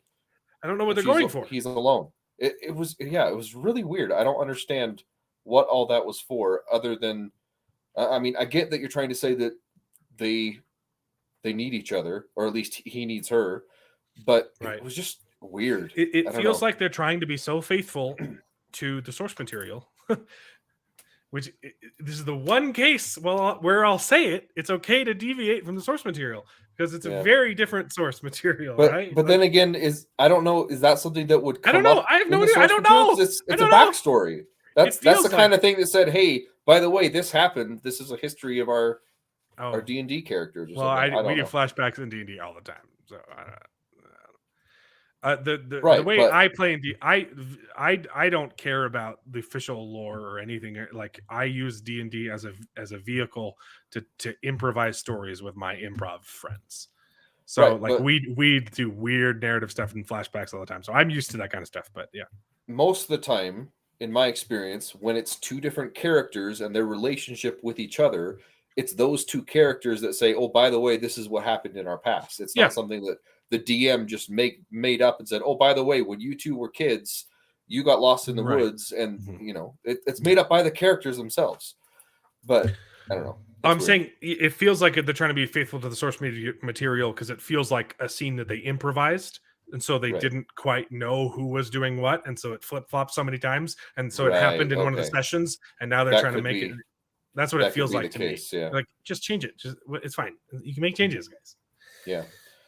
So episode 3 was the first episode of season 1 and 2 that I didn't really like all that much, but Yeah. overall, still it's really good. I really liked the Sphinx. That was Sphinx really was cool. cool. It was really cool. Yeah. And then the rest of it was like, okay. Yeah. And there's a temple and didn't- it's underwater, I guess. And we're surprised that we're attacked by underwater people, even though we established that there's underwater people, and then we go into the underwater temple and we're like, wait, there's something here. And they were all surprised by the underwater people that they were already surprised by. It was silly. Yeah. It was a little bit of a It was misstep. silly. It's not obviously not game ending, but it wasn't very tight. No, it wasn't. And like I said, very weird. I like my weird seams place to tight. end. I like with tight 3. seams, concise. Yeah. Yep. But I'm excited to continue because it's been great so far. It's good. And again, like these are the kind of complaints that I have when a show is good. Yeah. Okay. Because I want it to be better.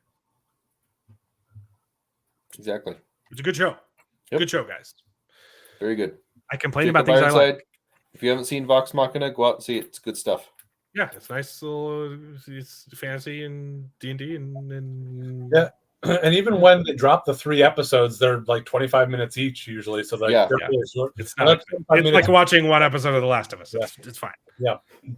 Although I think this week's episode is going to be 55 minutes instead of the 120 that it was, but Oh yeah, that was a long premiere. It was a long- That's another thing I forgot to mention. It felt like they could have broken that up into 2 episodes because it was so dang long. We're back to talking about The Last of Us. I don't know what's wrong with this show. I've heard that it was originally 2 episodes, and the first episode ended with Joel tossing the kid into the fire. That would have been a good spot to end it. They I- could have split it up into 2 episodes and dropped them at the same Hmm. time. That's what all the popular No, shows are doing these I days. hate it. Stop. Yeah. Stop. Drop. Stop, drop, and roll. Stop doing. Just if you premiere, just do a one episode. Stop doing 2 drops. I don't mind understand it. Although it usually comes because they want to really get that extra hook that sometimes takes longer than an episode to get to. And I think I'm they sorry wanted to that keep your it show to Ellie. sucks and you need an you know, extra episode. That's not my problem. Mhm. Just premiere the one thing, Yeah. one at a time. So you That prefer that everybody- hour and a half long episode? Because it was a 1 hour and a half long episode. You prefer that? Yeah. What you're saying? I don't know. I would have have preferred it split episode up, 3 is going to be an hour and 20 minutes again as well, though. So I mean, I'm just hearing stuff. So I don't know. I was okay with the premiere being extra long. Yeah. Just don't do it in 2 episodes. No. Okay. If it was the same amount of time, but it was 2 episodes instead of 1, would you have been that? Yes, I would have hated it. Because it's funny, because like I even think back on other shows. I loved Stargate SG-1, and their like premiere was a part 1, part 2, and a lot of times they release it as a single episode on DVDs, but like it aired as 2 episodes. But it was this was way back when they did have regular TV, and they would still do sometimes those double premieres and stuff like that. So it's not a new problem. I mean, it's different now, and it is, I think, more prevalent in different ways, but it's been around. That's true. It makes more sense for a finale. Yeah. Like if you like Avatar, the last episode was technically 4 episodes and they dropped them all at the same time. Because it was the finale. Yeah. Stargate launched with a movie. Although it did. It is not particularly good at being consistent between the movie to the shows. Well, because they recast everybody, but they recast everyone in the movie. I think that it was supposed to go outside of the galaxy, but in the show, they say it's all within the galaxy. There's a couple of other little changes that they made. Good movie. I like it. I like the movie. The movie is fun. I grew up loving the show. I just loved the show. And even I really liked Atlantis, although I never finished Atlantis. I left on my mission, and then even when I got back and rewatched everything, I got to about the same spot that I did before and fell off. But I watched Universe 2, and I was really bummed that they canceled that. It was, it was very Battlestar Galactica, but I really liked that they canceled it. But anyway, the other thing is too, I think that the Goa'uld in the movie were not like there was something different about the way that Ra was as the Goa'uld in the movie versus when they get into the show. They're like, okay, it's a parasite that takes over in this way or whatever. So I really like the show. Love the show. Cool. I started watching it and I stopped for some reason. I can't remember why, but I've always wanted to pick it back up again. Yeah, it's a really solid one, and I mean, Atlantis is a lot of fun to do. That's where I was first introduced to Jason Momoa. Was in Stargate Atlantis. That's where I really saw. Yeah. Well, he'll always be Ronan to me. Ronan? Yeah, pretty sure his name's Ronan. My first thought goes to Ronan the Accuser. I'm like, no, he's not the Accuser. No, that's Yep. There's a lot of good stuff out there. Nice. Because I have Netflix now, I've been catching up. I started watching The Walking Dead, and it is bad. I liked The Walking Dead a lot, especially it was good. I've really not enjoyed the season 11 or 10. I think I'm on season 10. Is that after Rick leaves? Yeah. He left like 7 or 8, didn't he? No. So he leaves in season 9. So season 8 ends the Negan thing. They beat him, and then season 9 he's in like the first 4 episodes, and then the rest he's gone. And I'm on 10 right now, and it's, I think we ends with finished 12. 10. I think we finished 10 and we stopped watching in the middle of 11 or something. I don't know. It ends with 11. Sorry, 9. Does it end with 11? I think I stopped watching whenever it was that Rick left, and it wasn't that I intended to. I just ended up falling off either in the middle of that season or I think it was I didn't have access to it, so like I couldn't get easy access to it. And honestly, season 9 was not bad. Season 9 was pretty good. Yeah, but season 10 has been pretty bad. Like horrible. Like they've really dropped the ball. Like Carol was like the coolest character. They've completely destroyed her, turned her into a moron. She's stupid. She's increasingly more and more annoying. Actively putting everyone in danger for stupid reasons, like trying to commit suicide by taking out like a bunch of walkers while it will kill the rest of her group by doing so. She tries to set off dynamite inside of a cave where there's a bunch of walkers, and the rest of her group is still in the cave, and she doesn't wait for them to escape, and she's like, I'm going to kill everyone. Like, it's retarded. Weird. And she used to be the coolest character ever. she started out a little dumb on some of the things she would do. But Yeah, she got she started off dumb and she became awesome, and now she's just stupid. after being dumb. Yeah. There's just Fear a the lot Walking Dead too. I really liked the I've never- first season of Fear the Walking Dead, and then it just turned into the same crap. I wanted to keep watching that one, but I also fell off of that. Just Yeah. I think I never started that one. easy access to it. But Season 1 is really, really good. And then I think we stopped in the middle of season 2 or something. They launched that show like after The Walking Dead had already like fallen off pretty hard. And I'm like, why would I want to start another one of these? yeah, But like the only reason I picked it back up is I was like, oh, there's only like 2 more seasons that I haven't watched. I was like, I might finish this. Yeah. But I'm not enjoying it at all. what I'm waiting for is for Better Call Saul season 6 to drop onto Netflix. Because we watched the first couple of seasons, but then we were having to wait so long. It took so long to get on there that when we tried to start, I think we might have even watched all the way through season 4. And is that when the fire happens? Yeah, the fire. I think that the fire at the end of season 4. I think that's.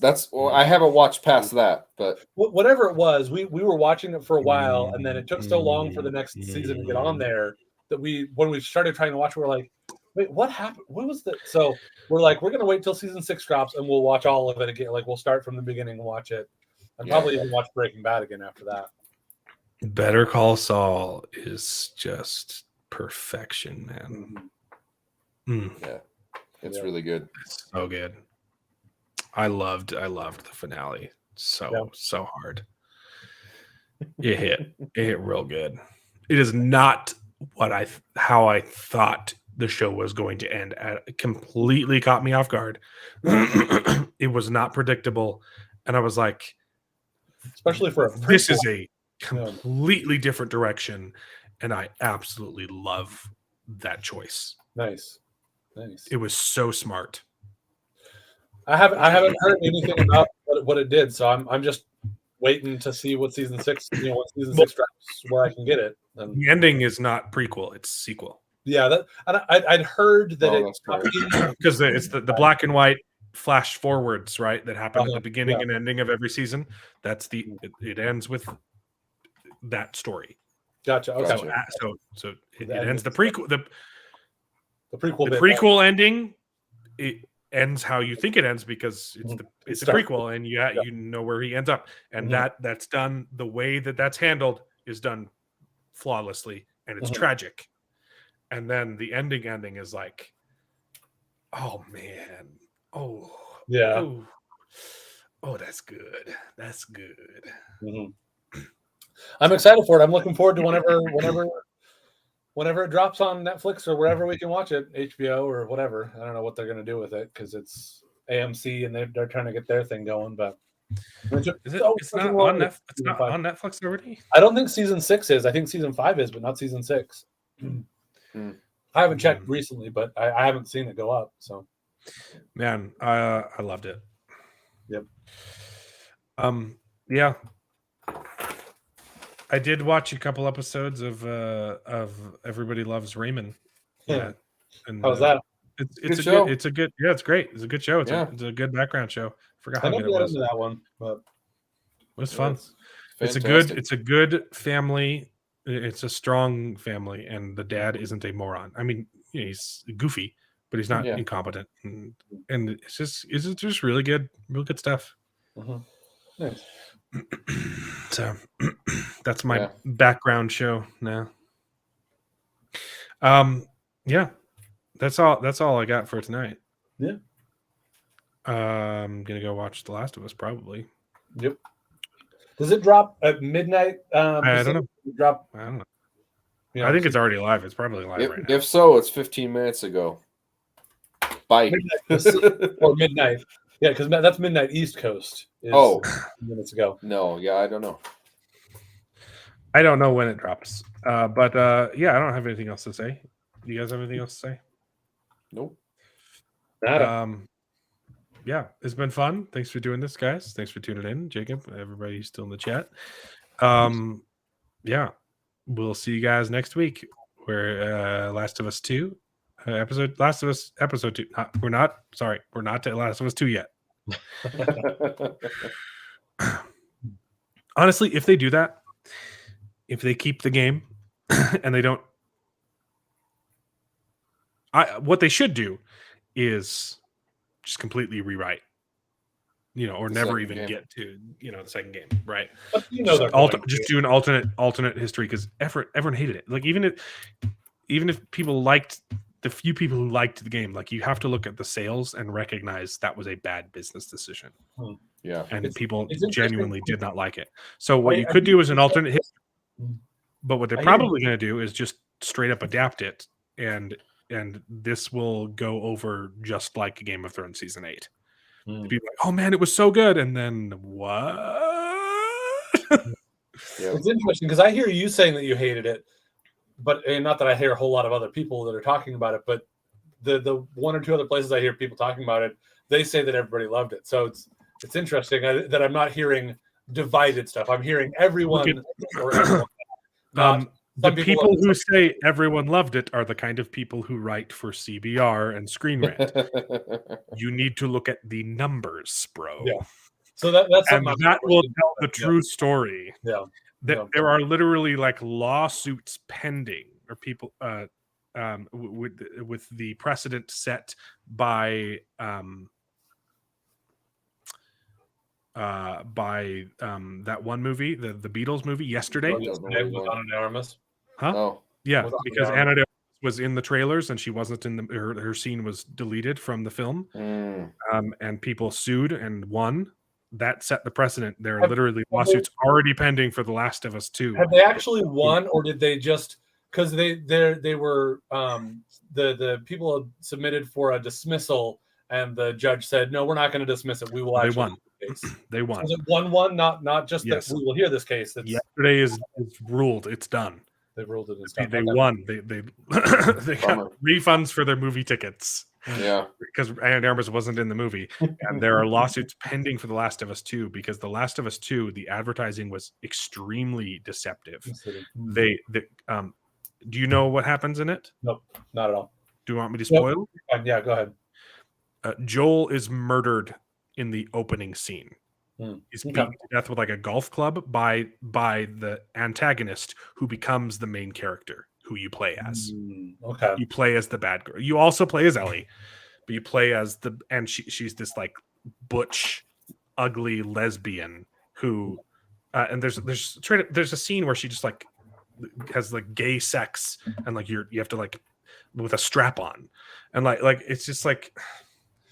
It's complete departure, right? Yeah. So he's literally he's just beaten for the to death fact, though. Yeah, that you play as the person that kills the main character. But the problem was the advertising for The Last of Us 2 was still focused on him and was her. lies. Yeah. There were scenes where it showed Ellie and Joel together. Those scenes are technically in the game, but they are flashbacks. And in the trailer, they aged up the characters.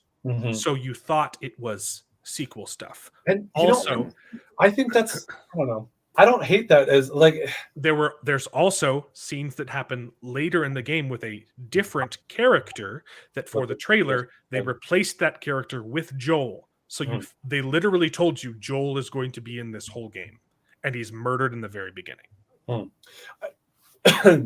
That's interesting. Honestly, I don't hate that. Like the whole Ana de Armas like lawsuit thing, I think is ridiculous. It's silly. Yeah, it is. Yeah. It's a little silly.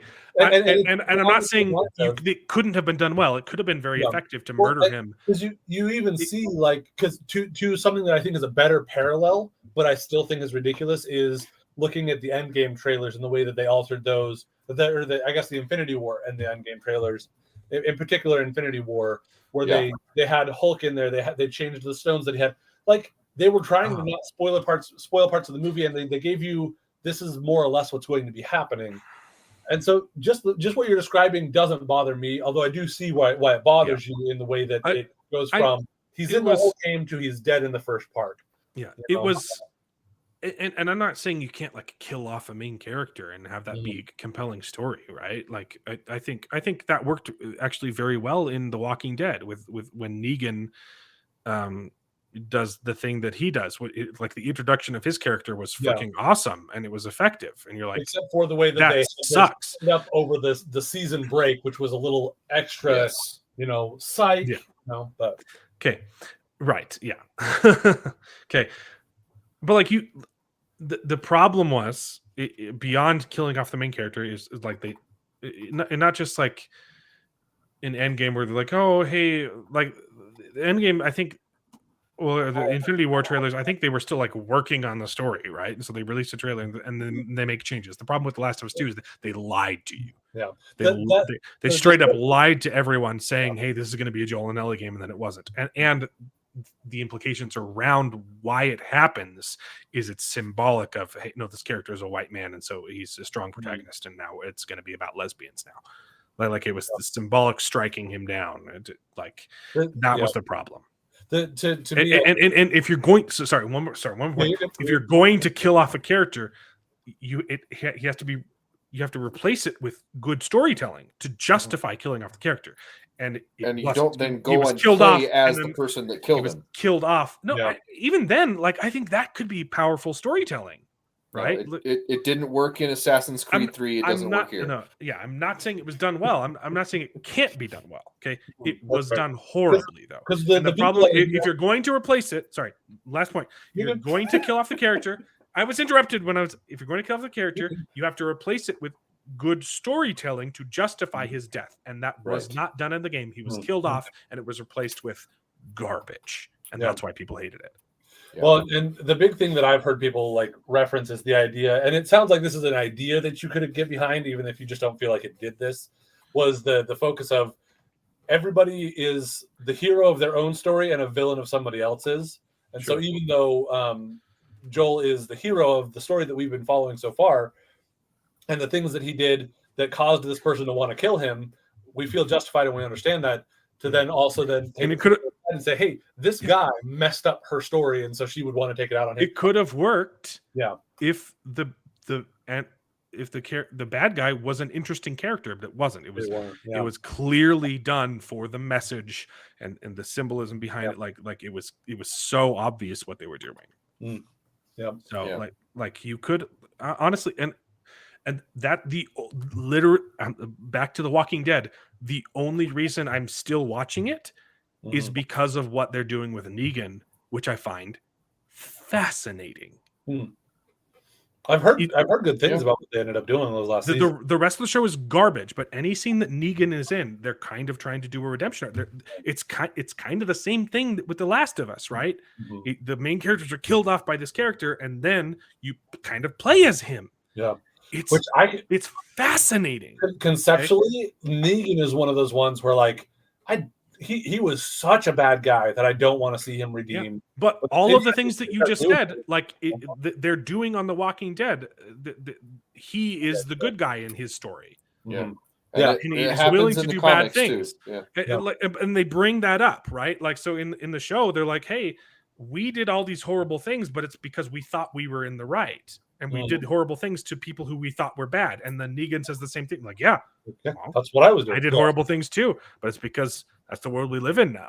And I was protecting my people. And so they're trying to like slowly do this redemption arc for him. And it's fascinating and it's working. And it's literally the only reason I'm still watching the show, because it works with Negan. It does not work in The Last of Us 2. I do completely agree with Jacob here, where they'll probably follow the Last of Us 2 game to the T. I'd be willing to bet that they do, though. Yeah, because if they were smart, they wouldn't. They would do an alternate history and just adapt one and just tell a completely different story. They're not going to. They're going to adapt it. People are going to love season 1, and then they might stretch it out into 2 seasons, maybe. Yeah. And then when it gets to the second game, people are going to be pissed. It's gonna go over like a Led Zeppelin. Okay.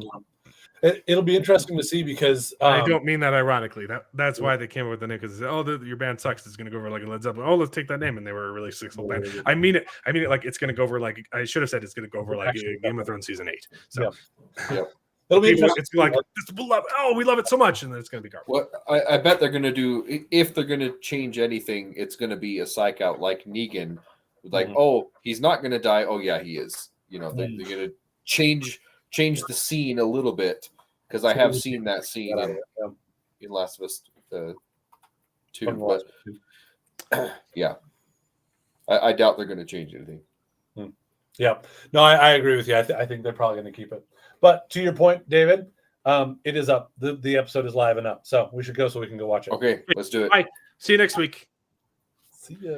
Oh wait, no, I have another stinger. Hold on. Oh, wait, I've made this like a month ago, and I haven't used it yet. Okay, this is how we're going to end the show every time now.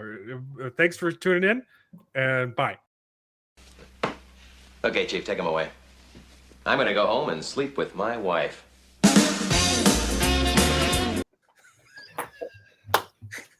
That was good. The best That's ending to any movie ever, right? It's such a good movie. I think I'm gonna tack that on to the outro. Nice. I've heard of that, but I don't. What's that from? Clue. Clue. Have you not seen Clue? I think I've seen it forever ago, but I don't remember. Oh my gosh, it's one of the best movies ever made. It's not gonna work if we keep talking though, so we gotta end the show. Watch Clue. Bye. See ya.